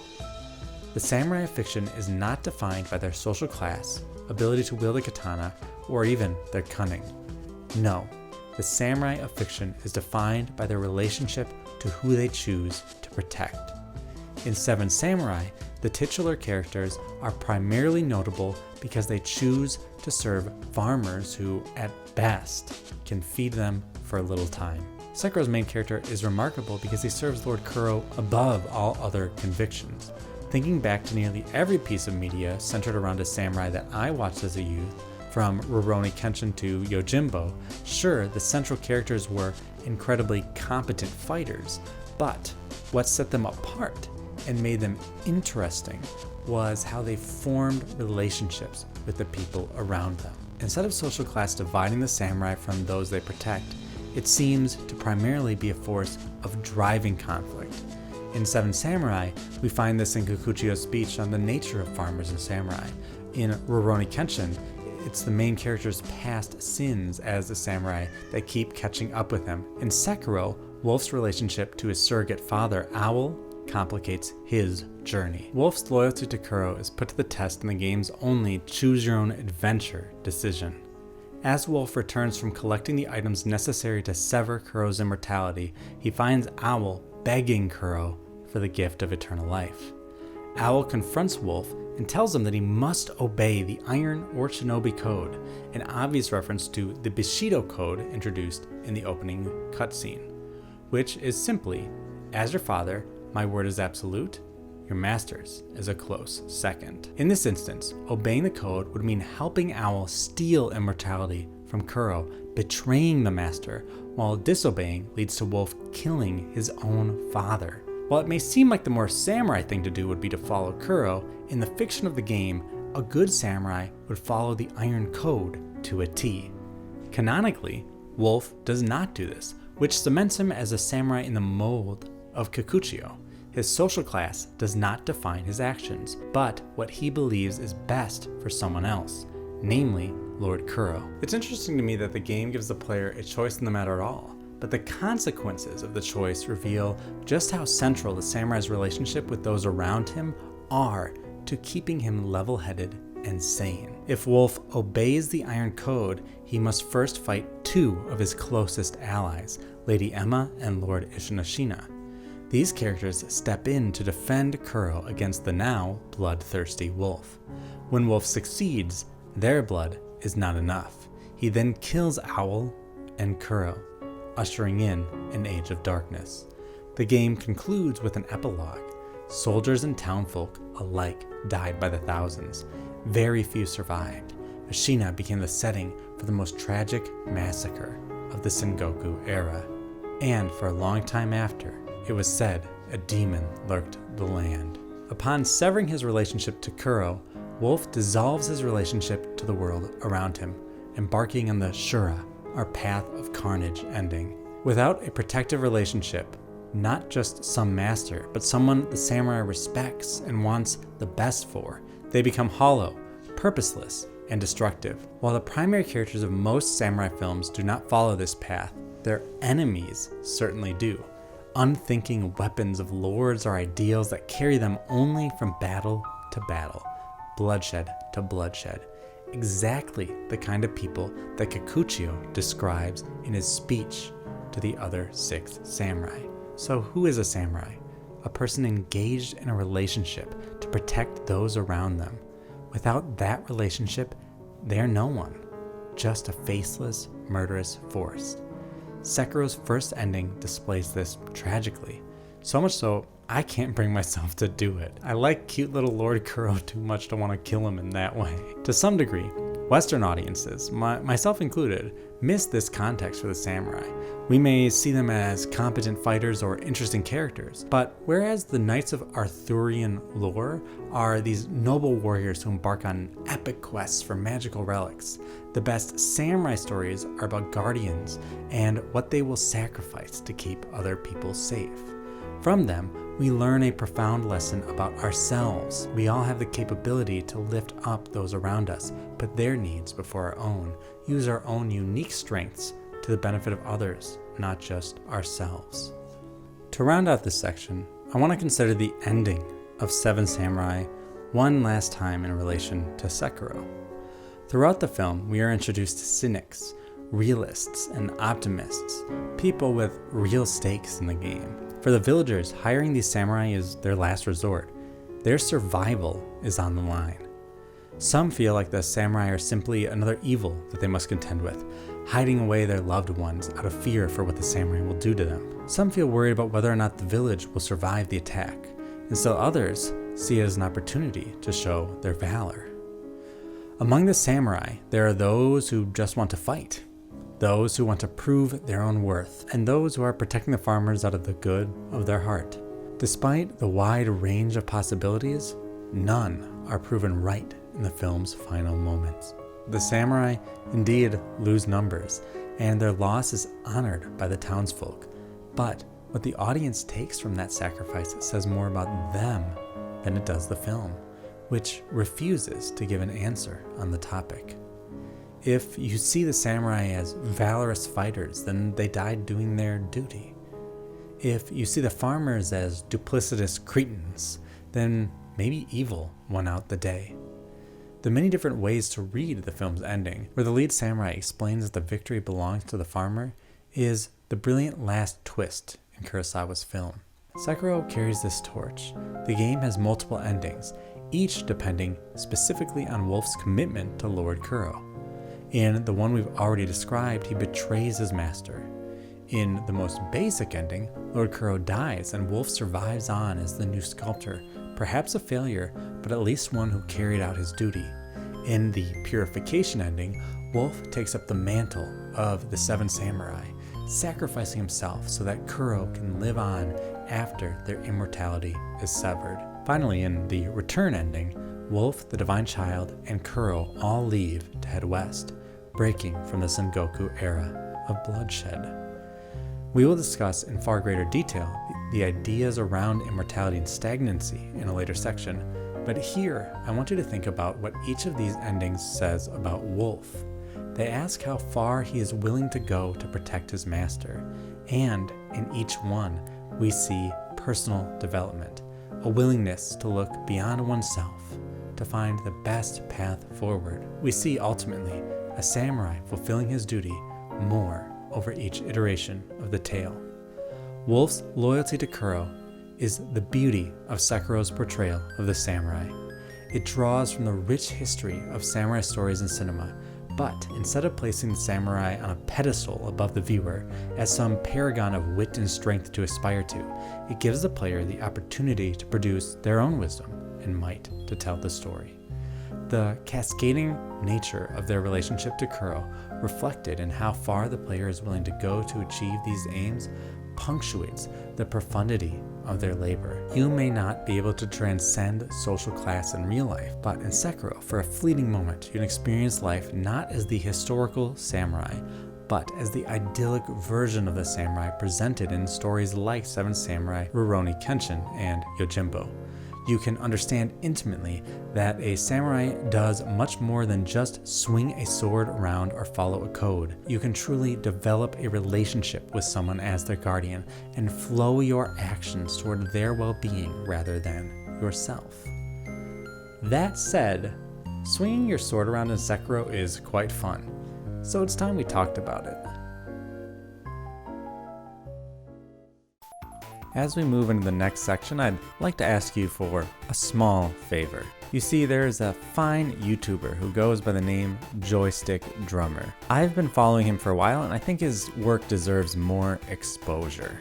2 of his last 3 videos have been on the drumming that defined the NES and the Sega Genesis, and the third is on Sekiro, and exactly what the next section is kind of about. Take a breather, go click on the link in the description to his channel, Joystick Drummer. It shouldn't be too difficult to find. And subscribe to his channel and maybe add one of his videos to your Watch Later tab. Trust me, you won't be disappointed. They're really good videos.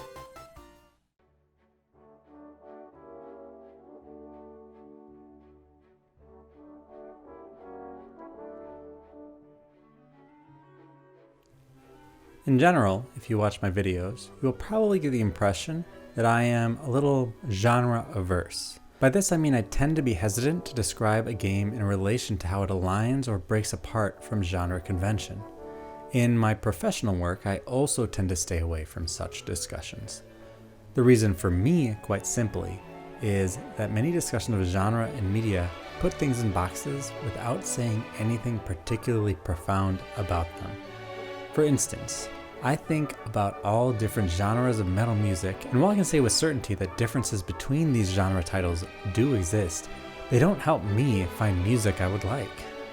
Genre mostly seems to be used to create dividing lines between people, whereas when I discuss games on this channel, I hope to focus on what makes a game meaningful, distinct, and intriguing. I want to at least try to find some common thread that could connect the game to anyone. I want someone who has never played the game or any game to watch my videos and still get something out of it. Though, as my mom tells me, she doesn't usually get my references, so maybe I'm not doing that great of a job. Heck, in the previous section, I spent half the time talking about a 70-year-old Japanese movie most of you probably haven't seen. Oh well, my point is that I'm averse to specifically discussing genre on this channel because I want to avoid the pitfalls of discussion I just described. That said, in order to fully discuss Sekiro's brilliance, we need to consider what its genre is and how it pushes that genre in a new direction. The genre I'm talking about is, of course, action. Action games are the oldest genre of video games. Space War, the first video game, and Pong, the first popular video game, are both action games. So, for a long time, this wasn't even a genre of video games, it was just what video games were. Since then, we've had all sorts of genres crop up, and many have whittled down what is or isn't an action game. As we start this section though, I do want to note that the word genre is most often used as a descriptor for consumeristic purposes, like I like shooters, so I'm going to buy a shooter game.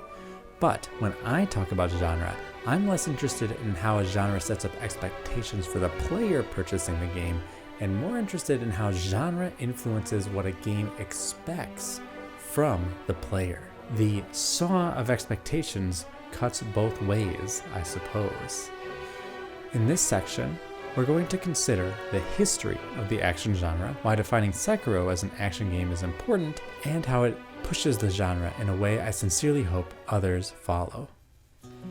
At its most simple level, an action game is any game where you press a button and an action occurs immediately on screen. Time is the defining factor for how we place a game within the action genre, as the player must not press the button, but press the button at the right moment to succeed. Take, for instance, the difference between Zork, a text-based adventure game, and Donkey Kong. In Zork, if you want to take an action like open mailbox, you'll type it out on the screen and the action is undertaken by the code of the game. There is no aspect of time imposed upon the player. They may get up and go do something else for, 30 years, and assuming no power outages, they can come back and pick up the game right where they left off. Meanwhile, if a player does the same thing for even 30 seconds in Donkey Kong, they will likely come back to see Jumpman flattened by a barrel, lives depleted, game over. The action game is defined by a relationship to real time, or how time is perceived by the average human player. I don't know, maybe aliens perceive time differently, so that's why I put the word human there. While we sometimes codify this relationship with terms like hand-eye coordination or reaction time, at their most fundamental, an action game is where the player is required to take actions in real time in order to succeed.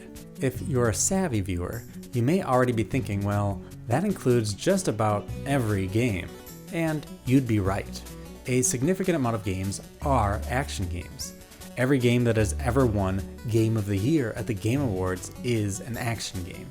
By my estimation, only one of the top 10 best-selling games of all time, Pokemon Red, Green, Blue, Yellow, is not an action game. But wait, that's like 4 games.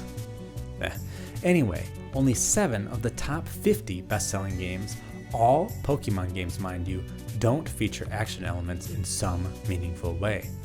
Wow, it turns out that action may be a bad genre title because it fails to meaningfully describe the games within it. Because of this shortcoming, we tend to put action games in genre buckets, depending on what action the player takes. In platforming games, the primary verb is jump. In fighting games, it is punch or kick. In shooters, it's, shoot. Games where there is no one specific action the player repetitively takes tend to be described as action adventures. While this isn't the traditional definition of action adventure, it is an apt description of the genre if we're defining it from the position of what is the action the player takes. The games Sekiro is most often compared to are action adventure RPG games. In them, the player controls a character who levels up and gains new equipment throughout the narrative. Each gain and power offers the player options to change their avatar to their liking. We can describe this as the RPG or role-playing element of the action RPG game. In them, the player tends to be following a narrative, making decisions on what to do next, and solving puzzles. Pretty much any moment where the player is stopped and thinking, rather than pressing buttons, they are enacting the adventure portion of the game, and that includes puzzle solving, though maybe puzzle's another genre too. Finally, they take actions in real time, like swinging a sword, dodging a boulder, or jumping off a cliff, which constitutes the action part of these games. These kinds of games are massively popular and representative of video games as a whole. Like, if you see a random character on a sitcom starring Tim Allen playing a video game, it's probably going to be some pastiche of an action-adventure RPG game. They are able to be representative of games as a whole specifically because they incorporate elements from all sorts of different kinds of games. Sekiro, though, is not an action-adventure RPG. At least not in the same sense as Skyrim or Terraria or Dark Souls. While Wolf gets stronger throughout the game, these are relatively lateral changes. Your sword might strike harder, but it's still the same sword you first swung. The only choice the player has when leveling up Wolf's attack power or health is whether to do it or not to do it. There is a skill tree the player can invest levels in to gain some new abilities, but these abilities rarely, if ever, change the actual way Wolf approaches the game's problems, and do not affect the game's boss fights very much at all, and those are the real meat on the game's bones. Sekiro, then, is an action game with light adventure elements. It's a game where pressing a button at the right time is just about 90% of the fun. Sure, it has expanded and interesting movement options, like its dope grappling hook, but this is not a platforming game or one centered on movement. Rarely is the player's ability to get from point A to point B meaningfully tested. Movement is a side diversion, the adventure element of the game, but it doesn't take up that much of it. Platforming is here, but it's simply not the main attraction. The real star of the show is the game's combat, those moments where the player is engaged in samurai duels to the death, whether with a mob of bandits or a boss. This is the cream of the crop, the best Sekiro gets. I will note that my experience is colored by the fact that I'm a bit of a basic bitch. I tend not to look for exploits when I'm playing games because they cheapen my experience of playing them. Contrary to what you might think, I'm actually less likely to finish a game if I find a way to easily abuse its systems to find success, because at that point it becomes boring. So most often, I try to meet the game on its own terms, whatever that might mean. In Sekiro, this means that I mostly try to defeat each boss and enemy using the game's basic parry and attack system. It may be vanilla, but the result of playing like a basic bitch is that I think Sekiro is the greatest action game in a generation. The game is kind of adamant that the player plays with this vanilla style, which is perhaps why many found it lacking compared to the action-adventure RPG games they were expecting. Sekiro does not want you to have meaningful choices when it comes to engagement, because it wants you to meet it on its terms. Perhaps then, it would be good to set up what Sekiro's terms are. If the primary verb of Super Mario Bros. Is jump, the primary verb of Sekiro Shadows Die Twice is parry. That's right. If you haven't played the game, you might think it's about cutting up bad guys, but really it's all about timing your blocks, weakening their posture, then moving in for a single death blow. Sekiro is probably not the first game to have parry as its primary verb, but it's certainly the most popular game to enact a combat system this reliant on the parry. Since this action is so important, let's go a little more in depth as to what parrying means in Sekiro. In general, parrying in games refers not just to blocking an attack, but blocking it at a key moment, leading to an advantageous position for the parrier. In a fighting game like Street Fighter 3, a normal block will deal some damage to the blocker and leave them in a moment of block stun. But a parry will negate all damage and give them more time to act freely after successfully pulling it off. The drawback is that a parry is difficult to perform in terms of normal human reaction time. They are difficult to pull off unless you know the attack is coming before it is performed. It is not like they are completely unreactable, but just that they are quite difficult to figure out without a bit of prediction or luck, especially considering that the consequences of failure can be quite dire in the eat or be eaten world of competitive fighting games. Most Sekiro players will probably be more familiar with the parry mechanic from other FromSoft games, where the player simply times a sweeping parry correctly and completely stuns an enemy. The parry is so powerful in these games that the final boss of Dark Souls can be beaten with ease if only the player knows the timings. Sekiro's parry mechanic is somewhere in the middle of these two systems. For one, parrying naturally leads to the player blocking if they hold down the button. This means failure to parry is relatively muted, since the player will still block the attack if their attempt at a parry is early. It makes it less punishing than Dark Souls or Street Fighter. Blocking, though, is not a good strategy, as Wolf's posture meter will rise with each attack blocked, and if it pops, he's left wide open to the opponent's next barrage of attacks, often leading to his death. That said, this is also the reason parrying is so necessary for the player to succeed. You see, Wolf's enemies also have a posture meter, and if Wolf manages to break it, the enemy becomes open for a shinobi strike, an instant death kill. Most bosses require 2 of these, though, to defeat, but is far more efficient and easy to pull off than trying to whittle down their health bar. In fact, maybe the game would be better without health bars at all, but that's maybe a story for another video. Attacking can be used to keep the posture meter up, as the lower the enemy's health, the slower their posture meter relaxes. But fundamentally, this system of combat forces the player into constant action with their adversary, because any moment spent not parrying their strikes is a moment that their opponent is recovering their posture meter. Thus, Sekiro is a game that promotes intimacy between player and action. Stay close to the enemy and bide your time, waiting for the right moment to strike. The game feel of these boss fights feels more like sex than any other game I've ever played. Listen, I don't play dirty games, okay? You start each fight with neither combatant aroused, but slowly you wear each other out through close proximity, occasionally surprising the other with a twist or unexpected touch. You, the player, learn what they like and don't like to do.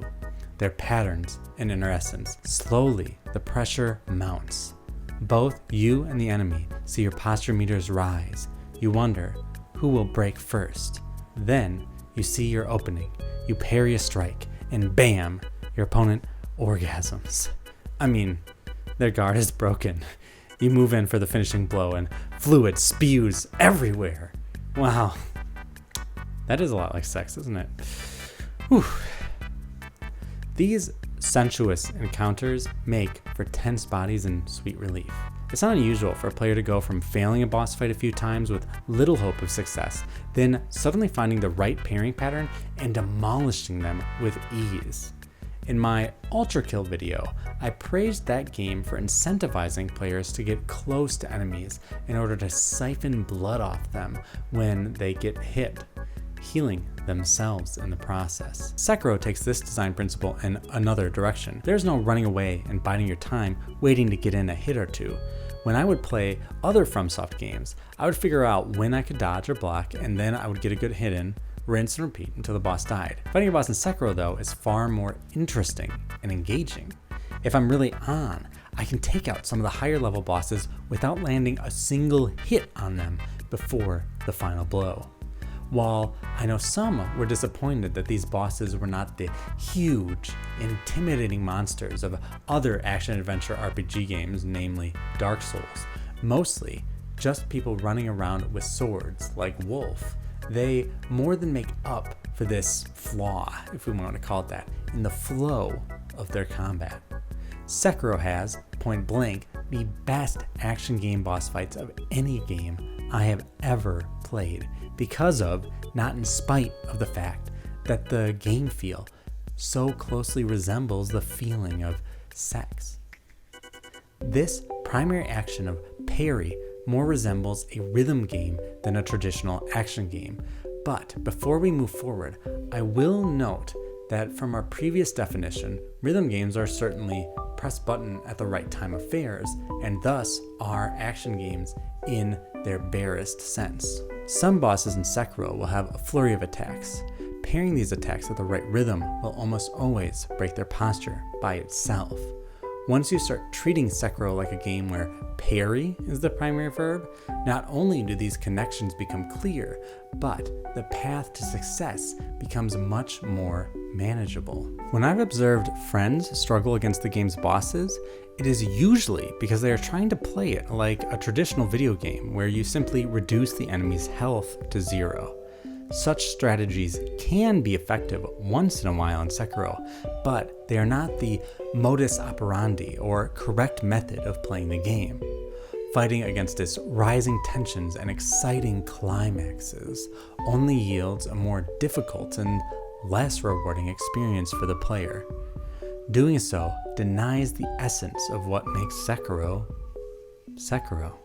Thus, when I say Sekiro is an evolution of the action game genre, I do not mean in the sense that it revolutionizes and changes everything that comes after it, but rather that it's a fresh offshoot of the well-worn play experience of pressing a button at the right time.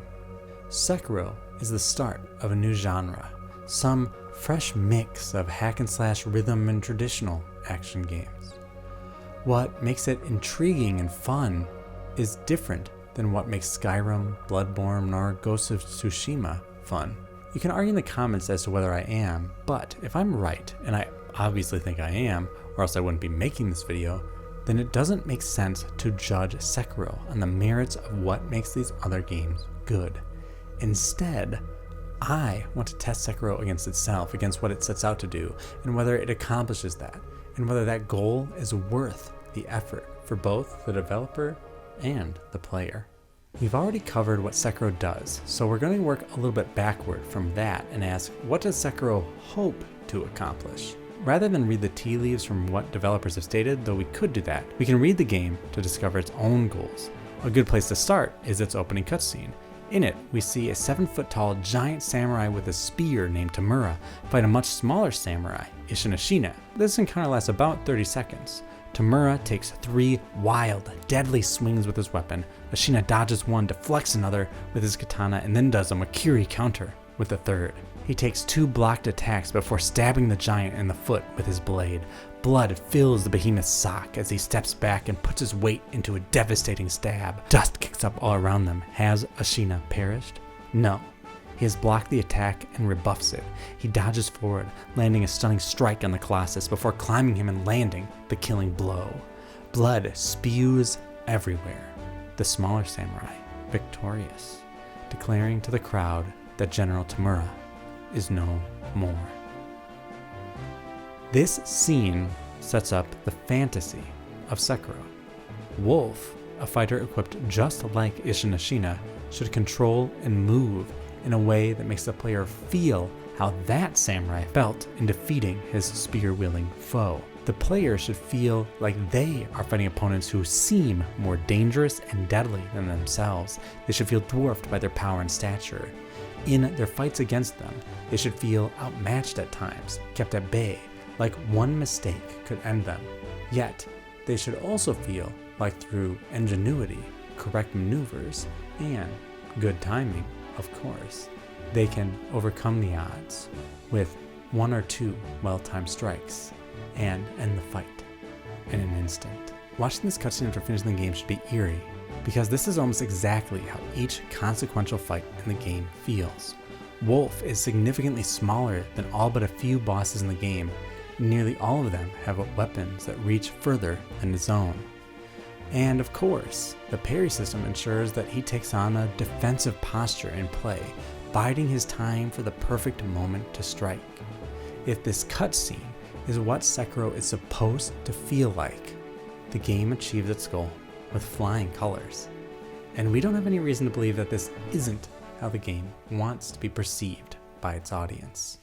Perhaps fittingly then, it is exactly the samurai from that cutscene, Isshin Ashina, that acts as the final boss of Sekiro Shadows Die Twice. And fittingly, he is probably the most difficult boss in the game. He is both stronger and faster than Wolf, but more interestingly, he fights in the same way as our protagonist. He punishes the player for overextending themselves more than any other foe, which is exactly how Wolf wins his own fights. Thus, in order to beat Sekiro and reach the end credits, though that doesn't need to be the goal, the player, in practice at least, needs to outparry the parry master, apply the game's most important verb against the adversary who punishes them the most for not using it, thus bookending the Sekiro experience. And for its most interesting moments in between are fights that highlight the game's primary action and the triumphant, euphoric, orgasmic feeling the player should have upon landing a killing blow. The difference between the two, of course, is that in the first, the player is a spectator, observing Isshin Ashina masterfully wield a katana to deadly effect. In the latter, they become more Isshin than Isshin, and when they land the final death blow on him, they have fully converted to the game's unique genre of action game combat. So, taking these bookends of the game into account, we get a pretty decent picture of what the game expects of the player, and what it would have to do to view itself as a successful action game, move the player from the point of gazing upon the first cinematic with awe to feeling like they are the samurai in that fight. People who have played Sekiro, please sound off in the comments below, but at least for my money, the game accomplishes this in spades, as evidenced by our already lengthy discussion on the parry mechanic. Many games have opening cinematics like this, but most fail to really engender the feeling they evoke in the player.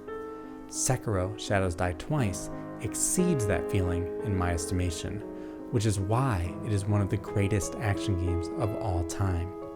Of course, it helps that the game belongs to a genre all its own, but Sekiro's strength is that profound identification with character, that feeling that the player really grows alongside Wolf into the feared warrior teased at the outset of his journey.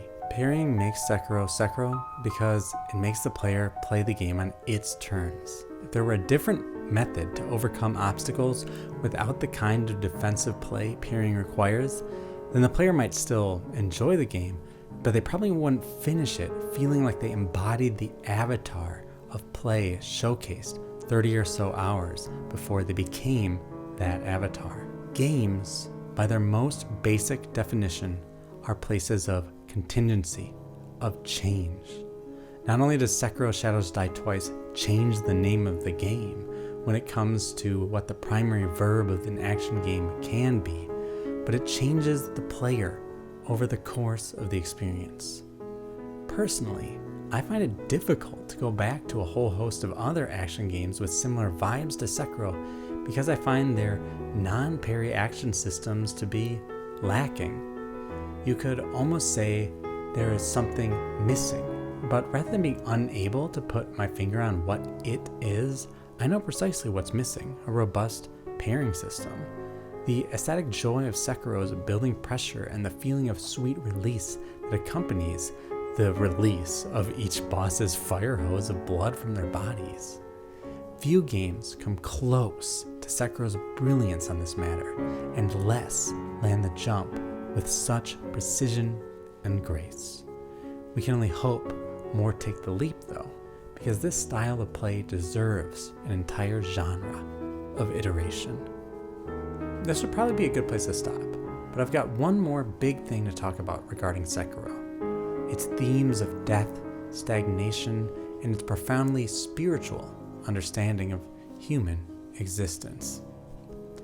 So, let's explore what this tale of Stranding means beyond just being a towering accomplishment in action game history.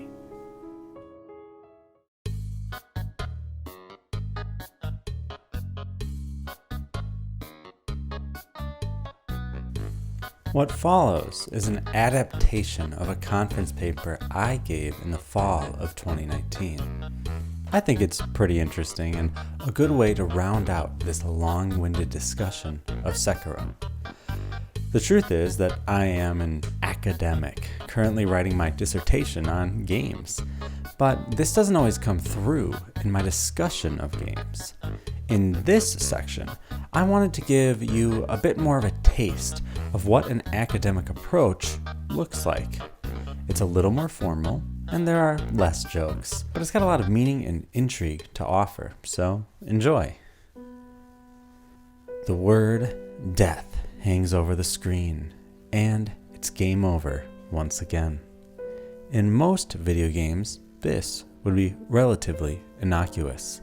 The player character might simply pop up at the latest checkpoint and try again. But in Sekiro Shadows Die Twice, the world keeps going. Yes, the protagonist Wolf revives at a shrine ready to fight again, but somewhere out there in that virtual world, a soul is suffering, now inflicted with the disease known as dragon rot. Slowly, as the player accumulates failures, more characters begin to suffer from the disease. Ironically, while Wolf and his master, Lord Kuro, are functionally immortal, they are surrounded by the dying, both ally and foe, and consequently hope to cut their connection to the divine. This is the central tension of Sekiro, which takes the ludic feature of player character death and resurrection and narrativizes it. While the creator of the series, Hidetaka Miyazaki, is no foreigner to engaging with death as a theme, as From Software's flagship series, Dark Souls, is notorious for its difficulty and expectation that the player will fail, the PC release is playfully subtitled Prepare to Die Edition. What separates Sekiro from other games is how the player's failure does not represent an unintelligible ripple in time, but is rather ingrained into the narrative.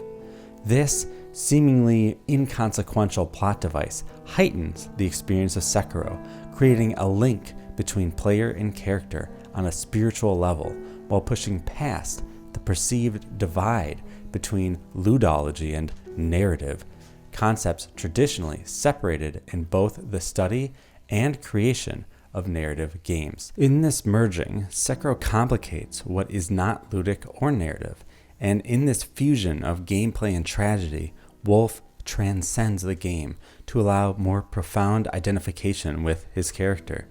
And as such, his spiritual struggle is our spiritual struggle, to identify and navigate the world morally despite the consequences of our decisions, mistakes, and failures. Sekiro takes place in Ashina during the Sengoku era of Japan, which was marked by fierce conflict between rival clans vying for power.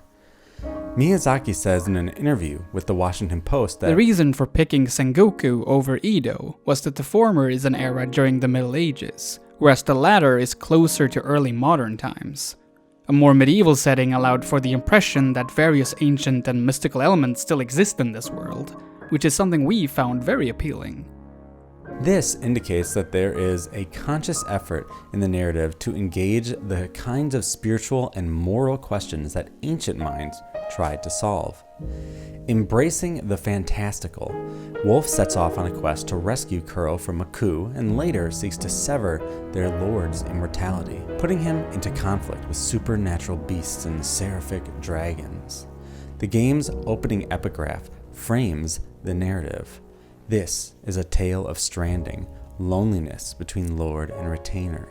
And as implied, Sekiro is a solitary tale, with these two characters stranded by the stagnation of their undying bodies. The divide between gameplay and the fictional stories games tell has been written about at length by scholars. But the player's relationship to failure is a continual thread that marks the divide. Jesper Yule writes in Half Real, most video games create fictional worlds, but games do this in their own special tentative and flickering way. The hero dies and is respawned moments later.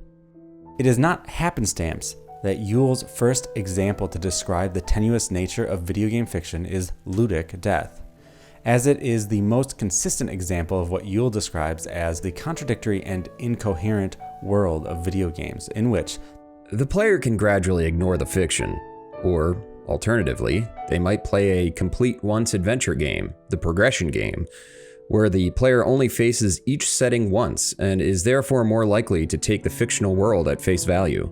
Sekiro does not fit neatly into either of these paradigms. The player is likely to play through the game's many areas and fight its bosses multiple times as they improve their skills and learn from their mistakes. But each traversal and failure comes with its own narrative baggage, inflicting internal wounds upon bystanders and reinforcing the reason the player character is on their quest to remove their immortal curse. Conceptualizations of death in games go well beyond the gameplay and narrative debate. Stephen Curtis details the pervasive aesthetic of death in To Fatality and Beyond, the aesthetics of failure in video games, writing, the notion of deathsthetics is predicated on the idea that death is a necessary part of the pleasure experienced through playing games. Play is objective-led, and the implication is that when the stakes are raised, then the pleasure is increased. In this sense, pleasure and pain are intermixed in the enjoyment of games. The possibility of failure is crucial for the player to feel like their decisions matter within the virtual setting, as there are both right and wrong choices for them to make to proceed, both towards new gameplay and to progress the narrative. Above this, Curtis notes that the player's precarious relationship with the player character is central to the deathsthetic. Video games' application of an avatar representing the player enables this risk to be taken all the way to fatality and beyond. While Curtis explores the notion that players' identification with their avatar intensifies the emotional response to the game, ultimately they push in the opposite direction, arguing that virtual death profoundly separates the player and avatar. Perhaps the most persuasive reading of the continuing appeal of virtual death would suggest that, rather than a cathartic release of emotions, the death of the avatar actively confirms the integral identity of the player. This existential deathsthetics takes the necessary identifications between player and avatar and reframes it within a violent assertion of self-definition. Witnessing the player character's death does not involve a release of emotion, but instead a confirmation of one's own existence as a living being. Yet again, Sekiro's narrative world building suggests that the protagonist would identify more with the player than the other characters of the game, as both are in the precarious position of being above the mortal conflicts that drive the plot. Confirmed perhaps as living beings, but also ethereal kindred souls causing irreparable harm to the world's inhabitants precisely because they exist outside their rules. While Curtis's discussion of deathsetics helps identify the uniqueness of Sekiro's narrative, based on this essay, it's unlikely that Curtis imagines a game like Sekiro existing at all. In their conclusion, they imagined the future of deathsetics, seeing higher fidelity deaths, addiction leading to dying through self-neglect, and the most disturbing possible result, fatally inverting the existential deathsetics, as excessive association with the avatar results in the literal death of the self. Here, the character outlives the player. While these are real concerns about how players relate to the games they play, Curtis ultimately continues to suggest that the link between player and character is tenuously built on what Yule describes as the player's experience of the game fiction, which appears not to require much consistency. The world of a game is something that the player can often choose to imagine at will. While no doubt the player's imaginative capabilities are quite strong, they are not what holds Sekiro's narrative together in the same way they might for Super Mario Bros. Or Halo. Instead, it is Wolf, the game's main character, who binds the narrative to his body, which is almost as indefinable and outside the game's world as the player. As previously noted, From Software's games are infamous for their perceived difficulty, and while the subtitle of Sekiro Shadows Die Twice is meant to infer the transcending relationship Sekiro has with death, it also insinuates the player is likely to perish many times while playing the title. Indeed, there is no shortage of review publications that comment on the game's difficulty. Writing for PC Gamer, Tom Sr. describes the game as a brutal, uncompromising action game, and Brandon Terrell of IGN writes that it retains its predecessor's trademark difficulty. Patrick Jagoda explores the effects of this kind of strain on the player in On Difficulty in Video Games, Mechanics, Interpretations, Affect. Difficulty may contribute simultaneously to immersive forms of play, as well as modes of frustration, interruption, disruption, and subversion. In Sekiro, this kind of immersion becomes clear in part because the consequences of difficulty are beyond that typically expected, but also because the frustration and disruption the player feels while playing can easily be imprinted onto the character of Wolf, who experiences time and the game's events in the same way and order the player does. The difficulty of Sekiro can often be subversive. Their strategies to get cheap wins against difficult enemies and defeat them in non-traditional ways. But unlike those games, it is narratively plausible that it is Wolf who is taking advantage of prior knowledge, rather than the player disconnectedly abusing outsider information. Difficulty often, but not always, leads to failure, and Sekiro appears to buck how games and failure have related in the past. Yule writes in The Art of Failure, an essay on the pain of playing video games, Games are not motivating despite the fact that they give us no tangible rewards, but because they give us no tangible rewards, and hence, no tangible punishment for failure. Yet, while certainly not tangible in a literal sense, the results of failure in Sekiro point to a more tangible relationship between failure and consequences, which harkens to Yule's assertion that outside games, when failure has certain consequences, we are more likely to stick to safe strategies, minimizing the learning and personal improvement that could otherwise taken place. Failure forces us to reconsider what we're doing, to learn. Failure connects us personally to the events in the game. It proves that we matter, that the world does not simply continue regardless of our actions. That sense of community deniability regarding personal failure is absent from Sekiro. While most of the game's characters do not seem to be aware that Wolf's numerous narrative deaths are the cause of their physical ailments, the player knows and does not retain any deniability as to the consequences of their mistakes. This affirms Yule's assertion that failure forces us to reconsider what we are doing, to learn. Failure connects us personally to the events of the game. It proves that we matter, that the world does not simply continue regardless of our actions. Thus, Sekiro magnifies the player's relationship with failure, as they don't simply matter because their presence is key to progressing the narrative, but because every death comes with a metaphysical price tag for someone else. Despite Jagoda's assertions, the result of failure in games, the constant starting and stopping of gameplay, has typically been seen as immersion breaking for the player, as Yule himself notes in Half Real. But Leah Leibovitz investigates the potent spiritual implications of repetitive gameplay and failure in God in the Machine, video games as a spiritual pursuit. Similarly, the video game player, like Xeno's arrow, is trapped in a series of moments, the connection between which the player is unable to perceive, yet the very skills that the player requires in order to successfully navigate the world of the game depend heavily on recollection.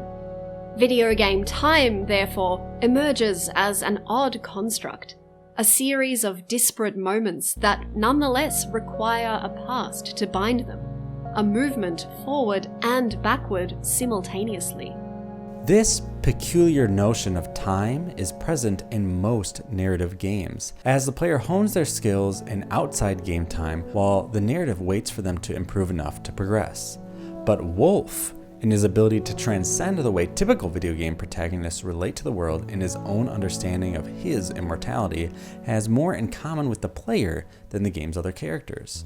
As such, while it is obviously the player who is improving over the game's various sequences, narratively it can be seen that Wolf is also improving his ability to conquer the obstacles in front of him, as each failure teaches him valuable lessons that he is then able to enact when repeating challenges. While Curtis finds the difference between avatar and player profound, arguing that play confirms our existence as sentient beings, and surviving the death of the in-game avatar elevates us from the chimerical being represented on the screen to an integral and, vitally, alive corporeal one. Wolf is elevated along with the player, as both are spiritually dead to the world, immune to the consequences of their actions, and separated from others as a result of their elevation above death. Thus, the door is open to view Sekiro as a spiritual text, not just for its Eastern religious imagery and characters, but because it is what Leibovitz describes as an Augustinian simulator, which offers an oddly pre-modern way of being in the world that is deeply interested in questions of right and wrong, being and nothingness, and all the other conundrums that have had us scratching our heads for millennia. As for right and wrong, Wolf and the player must make difficult narrative decisions in which the lines between good and evil are blurred. And for being and nothingness, the game questions Wolf's and, by extension, the player's place in the world of the game and reinforces their identity as distinct outsiders. Importantly, Leibovitz notes that in a spiritual sense, video games are a medium devoted to tension. Sekiro is a unique case of such tension because it does not cease due to the narrative consequences of ludic death, thus pursuing Leibovitz's argument that a life lived to the fullest is dedicated not to the endless pursuit of stasis, but rather the embodiment of tension. What better way to represent such a rejection of stasis than those who live in perpetuity, Lord Kuro and his retainer Sekiro, actively seeking to sever their connection to immortality. Therefore, the character's quest does not just cleave their eternal life, but also their link to the player, as once immortality is severed, the tension becomes real for the characters, but not the player. They are no longer kindred souls, concurrently engaging with a world which neither belongs, and as such, they cannot coexist, and the game ends. Here, Sekiro avoids what Leibovitz describes as retreating into modernity's guessing games and solipsistic pleasures, but instead paints the world plainly as a place of mystery, yes, but most importantly, one of life and death, problematically compromised by creeping stasis. Sekiro is, as such, governed by the same beliefs that have guided the species for millennia, experiencing with our bodies and our minds not anxiety but joy, not doubt but faith, Not just the prickly self, but the world entire. In this sense, Wolf is the body and the player is the mind, pushing past themselves and setting off into the world to break the anxiety and doubt that stasis brings, despite the radical cost of such measures. Sekiro begins with Wolf and the player experiencing profound failure and loss. In the game's prologue, the player and Wolf valiantly attempt to rescue Lord Kuro from the clutches of Genshiro, the commander of the Ashina clan, to which Wolf and Kuro are also members, who is attempting a coup in the Ashina region. As a result of envy for Kuro's dragon's blood, which effectively makes him and Wolf immortal, the clan is under constant threat from outside forces, and Genshiro feels it is his duty to wrest that power from Kuro to protect them. When Wolf recovers Kuro and they attempt to escape, he is confronted by Genshiro.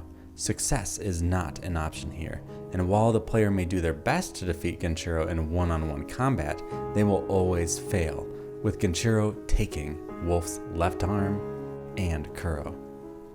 Wolf then wakes up, rescued by a former shinobi, the sculptor, who also lacks an arm and in his old age spends his time carving hundreds of statues of the Buddha. The sculptor gives his prosthetic arm to Wolf, giving the player a new lease on life, but also showing that someone else must suffer for the player to progress. Through this prologue, the consequences of failure in Sekiro are tangible and laid out plainly. Wolf's body is forever marred by the failure experienced early on, and that defeat also provides the narrative thrust for the first half of the game as the player seeks to save their lord. This sets up the game's premise where each successive failure will incur a chance that someone else in the world will become infected with dragon rot. It is no surprise, therefore, that after the player's first few deaths, the first character to become infected is the sculptor himself, whose consistent cough prohibits the continuation of his story until the player finds a way to stem the flow of the disease. This is plainly tragic in nature, but extends beyond Yule's nuanced understanding of tragedy in games and the art of failure, who argues, the awkwardness of the tragic game ending, the player being responsible for the suffering of the protagonists and for other negative events, shows that we accept regular, non-interactive tragedy in part because we lack any responsibility for the suffering. Yet the player inherits the responsibilities of Wolf's death and its implication for the citizens of Ashina who become sick as a result of their ludic failure. Thus, the game mixes traditional non-interactive tragedy, as in Wolf losing his arm, and player-driven tragedy as narrative devices to drive the player through this chaotic and cynical existence, where the consequences of failure far outweigh what is traditionally expected in games.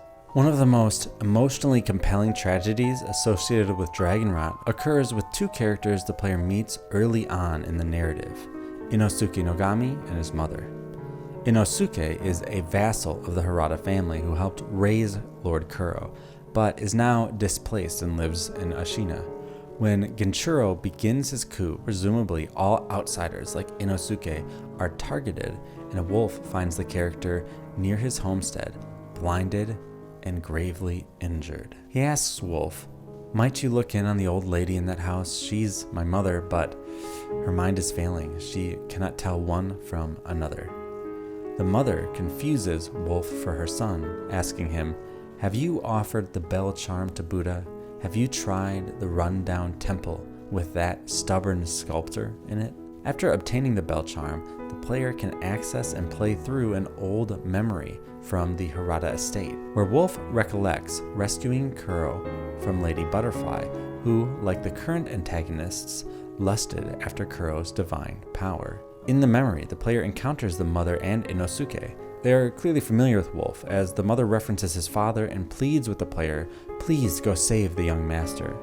Inosuke advises the player on how to defeat Lady Butterfly and gives him an item to see through her illusions. Yet, in present time, as Wolf's deaths begin to accumulate, the mother and her son get infected with dragon rot. Each time a character is infected with this disease, the player is notified, collecting an item called Rot Essence, in this case of the timid maid and the fine son. The mother's hard breathing can easily be heard from outside her home where the son is, and he cries to Wolf, "I can hear her wheezing, mother. Mother, ugh. Why won't these legs of mine move?" Later on in the game, after talking to Emma, a physician and friend studying the dragon rot, Wolf is able to get a sample of the disease from the mother to help discover a cure, but it is too late, and upon return, the mother has passed away. Inosuke has finally been able to move into the destroyed home, and in his dying breath, he asks Wolf to, until the end, the young master, imploring the player to continue the quest before slumping over and dying. The player's failures have led to this tragic point where friends and allies die to sustain Wolf's quest to save Kuro. This tragedy is also paradoxical, as the player's failures have directly caused this event, but they are also powerless to stop the consequences. Outside of these allies, many other non-player characters are infected in the world of Sekiro. Prominently among them are the memorial mobs, or merchants who sell goods they have collected from the dead at the various battlegrounds strewn throughout the game. Because of their ubiquity in the title, appearing in many important locations, when they get sick, the world of the game can feel shifted. A once serene shrine or small nook safe from enemies becomes a place of thematic death, as the player cannot go there to avoid the conflict driving them forward, and instead are forced to listen as the characters in these places wheeze, cough, and contemplate their deaths. One particularly important merchant is Fujioka, the info broker, who the player saves from a den of enemies and sets up shop in the dilapidated temple where the sculptor resides. Fujioka is one of the more chipper characters in the game. He continually refers to Wolf as friend and thanks the player for the help received. Yet, once inflicted with dragon rot, Fujioka's disposition changes. Upon returning to the temple, he can be heard wheezing, and when spoken to, replies, "Friend, I can't breathe.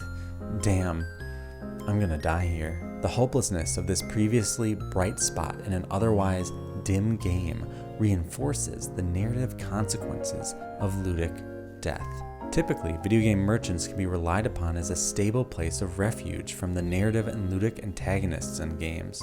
Their deterioration over the course of Sekiro's narrative indicates a subverted expectation that poignantly points to the symbolic relationship between the player and player character. Not all the infected receive the disease from Wolf, though, and not all die as a result of their affliction. The most significant of these characters within the game is Hanbei, the Undying, who, due to the dragon rot, is unable to die.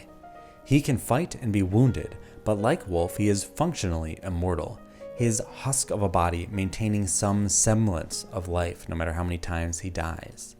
Hanbei acts as the foil and future of Wolf if he does not sever the divine blood that tethers him to life.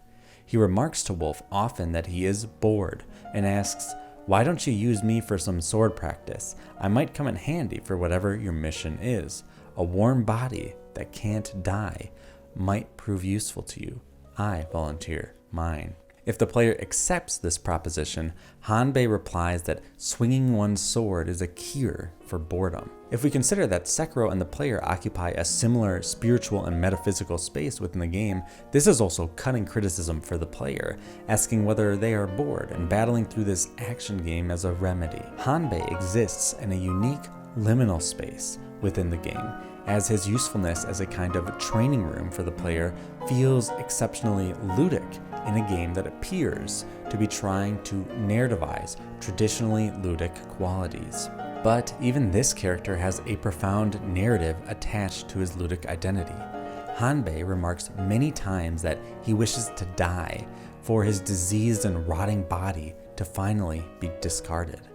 Late in the game, the player is able to fulfill this wish when they acquire the Mortal Blade, a key item whose description reads that it is capable of slaying the Undying, and that the blade is inscribed with its true name, Gracious Gift of Tears. Upon seeing the blade, Hanbei asks Wolf, "You don't suppose you could use it to end this curse of mine?"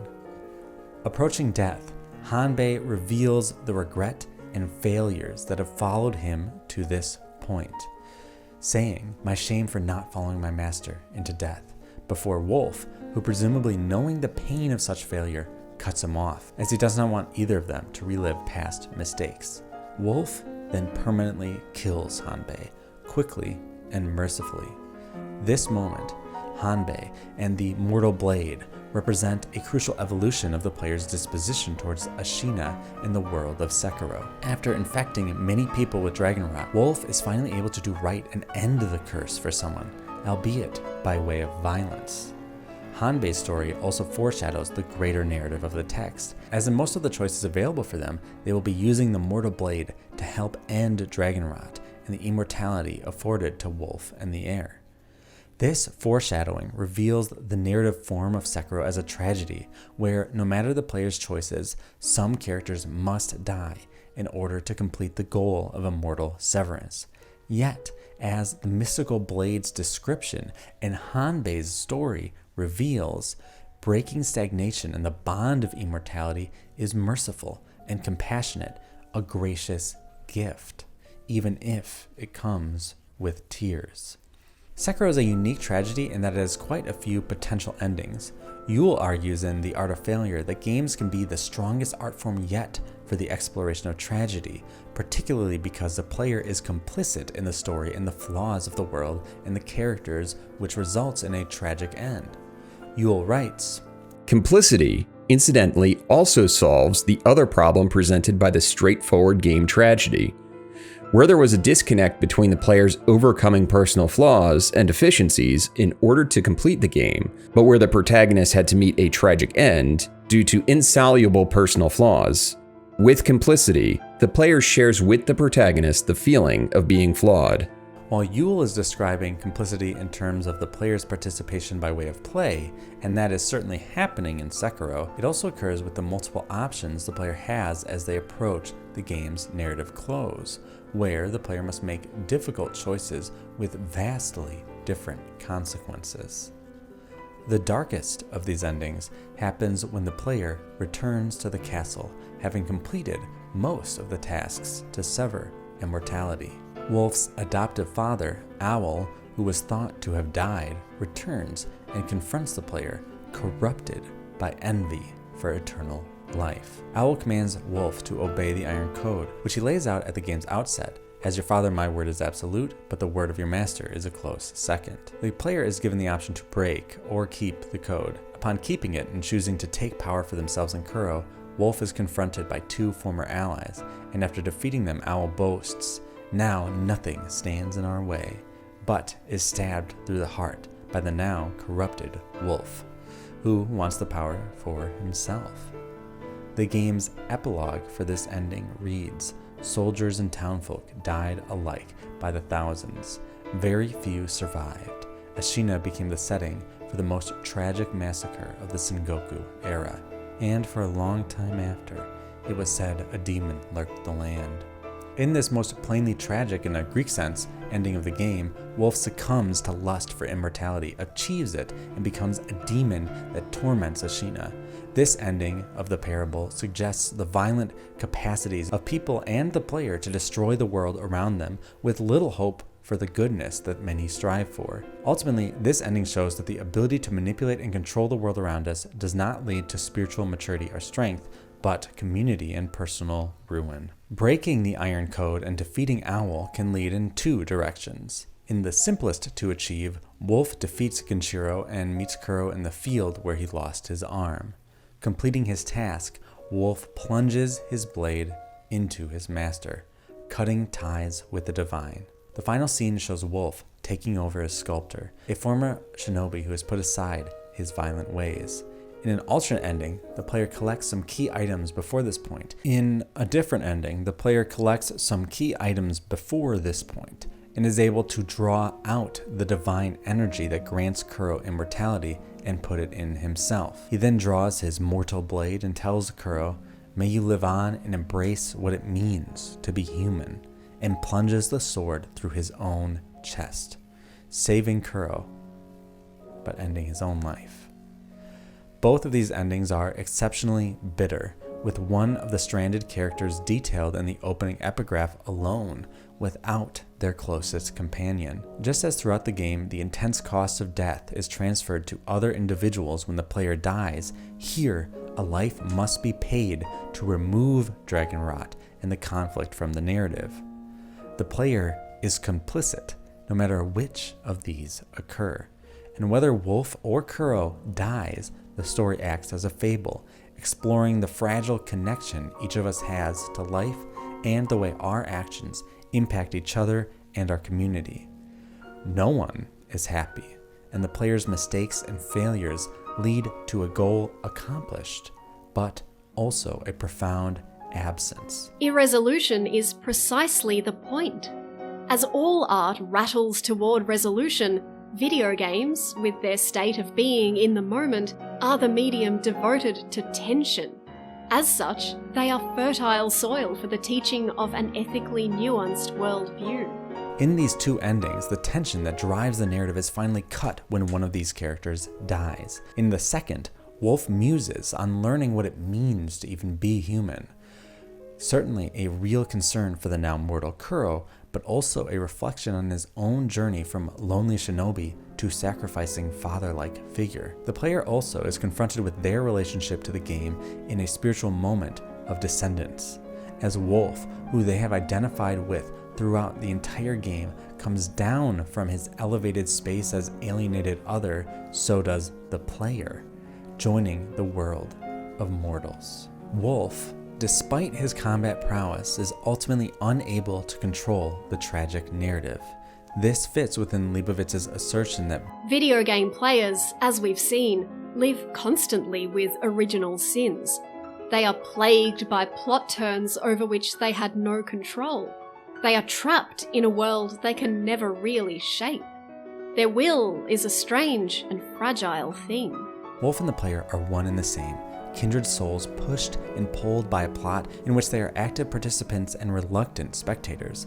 While this might initially seem like the condition of most game characters, it is also the spiritual condition of most people who lack the resources or power to meaningfully shape the world around them, regardless of their honed skills in particular spaces. Just like Wolf, we are haunted by our transgressions and must, as Leibovitz asserts, the video gamer is, be guided by grace. This is exactly how Wolf navigates Ashina, with a knowing eye to the consequences of every mistake, but a will to push forward past failures, regardless of the tragedies that have befallen him or that lie ahead.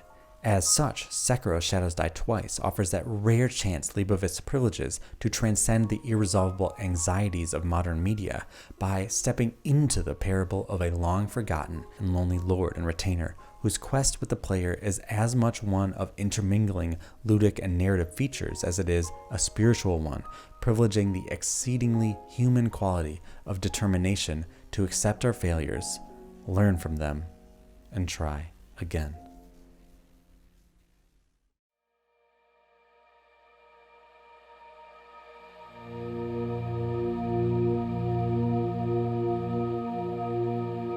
Sekiro's story of breaking stagnation betrays its underlying goal, getting over Dark Souls. Dark Souls is immortal, everlasting, cemented in history, but it is not the end-all be-all of games. It is just one slice of what they have to offer us. Perhaps Sekiro's greatest flaw is not pushing harder to differentiate itself from Miyazaki's biggest hit. But in each section of this video, we've uncovered a different way Sekiro divorces itself from the history that created it. In the first two sections, we considered how it breaks from the expectations set forth by the past. In part 3, we considered how it chooses narratively to conform to the legacies of samurai cinema, which leads to a strangely optimistic tale in comparison to the drab stories of Bloodborne and Dark Souls. We then turn to how Sekiro's parry system revitalizes aspects of the action genre in service of pseudo-sexual delight. Finally, we considered the game as a tale of Stranding, where the player and Wolf transcend the struggles of an age not through subjugating the world around them, but accepting their role to play and having the determination to change what they can. In each of these stories, the quest is the same. Stave off the still water of stagnation, of unvarying tides. Games are, at their most fundamental, vehicles of contingency, of doubt, of surprise, of change. After all, they require a collaboration between player and designer, and in that relational quality, they become bigger than themselves.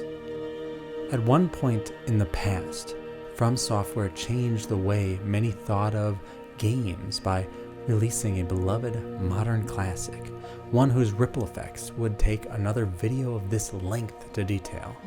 But by the time Sekiro came around, and certainly today, the designs that made it so novel are well-worn paths, and the writing is on the wall.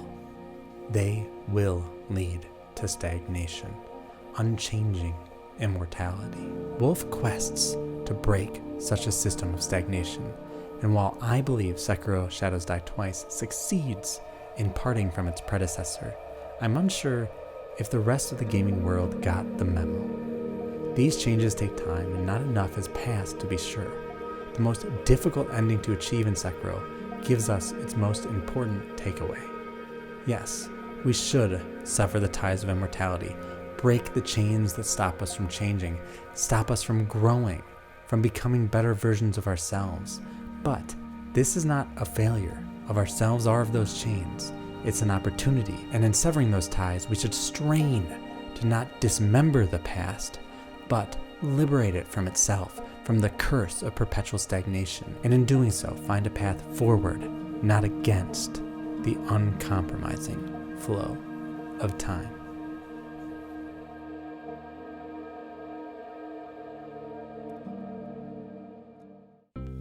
Congratulations on reaching the end of the video. At this point, I mostly just kind of ad-lib talk for a little bit about some of the stuff in the video, as well as give some thanks. So let's start with the thanks. Huge thanks to Sam, Kat, Kevin, Pim, and James, who lended their voices to this project. I really appreciate it. It helps break up the monotony of the video a little bit when you get to hear somebody else's voice once in a while. All of them have YouTube channels that you should check out. They're pretty similar in style to what I make. You can find the links in the description to their stuff. I'd also like to thank Mitch, or Heavy Eyed, and Aeronock for providing some feedback on the script as it was in the early stages. Aeronock specifically actually met with me, and we talked via Discord for a little bit about the discussion of accessibility and how I could define that in a way that was appropriate for my aims and for the broader discussion of accessibility in games, which I'm not super knowledgeable about, especially the nuances of it. So it was really useful to have somebody who's smarter than me kind of give me some feedback on that.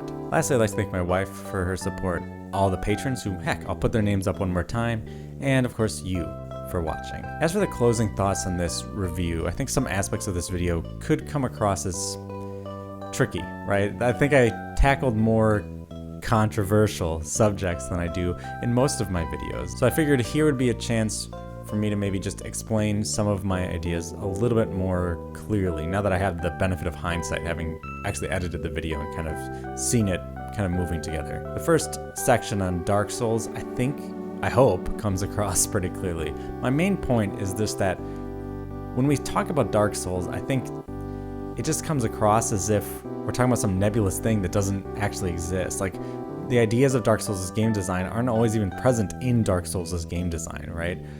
And I think that attitude towards the game really sullied a lot of perspectives on Sekiro, which just isn't a game in the Dark Souls mold. It's not a Dark Souls sequel. But I think a lot of people were expecting that, as evidenced by the reviews, which all seem to mention Dark Souls a lot. And so that was what I really wanted to focus on in that section, was, can we divorce Sekiro from Dark Souls? I don't think we fully can, of course, right? Miyazaki did direct Dark Souls, and that is part of the lineage of the game, but at the same time, Sekiro is its own thing, and I think comparing it to Dark Souls doesn't do either of them any service. It doesn't make Dark Souls look better, and it doesn't make Sekiro really shine in the way that I think it can. I think the more controversial section, though, is probably the one on difficulty, and is Sekiro too difficult? And I think my answer is probably not going to be very satisfying for a lot of people, because I mean, what do I say? I say Sekiro is too difficult, and also it isn't too difficult. My main point is kind of twofold on that. The first is that games don't have to be made for everyone. When we describe a game as too difficult as if that's some major flaw of the thing, I think that misses some aspect of what games are and can be and who they're for. I referenced in the video Kaizo mods and I Want to Be the Guy. You could also throw speedrunning into that. Not all ways of play or games are made for all people. That doesn't mean games shouldn't be accessible or that games shouldn't strive to be made for more people. But I think that Sekiro is in a weird position because it's like this big AAA game that everyone is excited about, in that people think it should be for everyone. Everyone should be able to enjoy it. And I think that's problematic in two ways. One, not every game is for every person. And two, it really depends on those goals, the skills that we were describing before. If you take someone who's never played a video game and plop them in front of even an easy game like Tetris, they might struggle at first, right? And so, I don't know. I think maybe I'll get in hot water for the difficulty discussion, but beyond that, I think games should, simply put, I think games should strive to be accessible to as many people as possible. And I think Sekiro could be more accessible. I think difficulty options could make it more accessible to a wider range of people. But Sekiro is like one of my favorite games ever. And what I wish is that everyone could have the experience that I had, right? Which requires the game to be difficult, right? It requires it to do what it does best, right? And so if that means, adding difficulty sliders so people can have the same experience as me, that would be great. But if it means adding, I don't know. I'm done. I'm not going to talk about it anymore. There's a section. I wrote about it. Maybe you should just refer to that. I'm going to skip over sections 3 and 4. I think they speak for themselves mostly. And I want to just jump into section 5. It's worth noting that section 5 was written in 2019, just a couple months after Sekiro had come out. I talked to my film teacher, film professor. I asked them, hey, could I write on a video game? And she asked me, are video games what you're interested in, what you really are passionate about? I said, I think so, yeah. At that point, I was kind of transitioning a little bit away from doing my academic work on film and more into doing it on games. Obviously, this is way before the channel was started. And she was like, yeah, go for it, do it, if that's what you think is right. So I wrote the Sekiro paper, got a good grade at least, and then I edited it, and then I presented it at a conference about 6 months later, and then it kind of just sat on my hard drive, right, for the past couple of years. And I thought this was a good time to bring it up. But some of the maybe incongruencies can be attributed to that, because I didn't change it very much from the conference presentation, except for it's longer, because the conference presentation was an abridged version, and this was just the full version of the paper. So what's worth noting is that since that was written only like a couple months after the game had come out, there's some aspects of it that I think aren't as well researched as they could be. Like obviously the stuff about the games academia and stuff, obviously the stuff about game studies is good and that's well researched, but like for instance, I say that a thing happens in the epilogue in the early parts that isn't in the epilogue. That was just my mistake. I don't consider the homecoming ending at all, which is funny. I've achieved the homecoming ending. But the reason that I don't think about the homecoming ending is because at the time, I thought it was like really esoteric and weird and hard to get and achieve. And so I figured most players aren't going to do it, and thus it's not part of the experience of most players. Yet if you look on Steam, only like 5% less people have completed the game with the return ending versus completing it with the severance ending, which is the one where Sekiro kills Kuro. So really, I should have considered that a little bit more, but I don't think it really challenges my reading of Sekiro much at all. All right, let's wrap up this video. You have a fantastic day. Thank you so much for watching, and I hope to see you on the next one.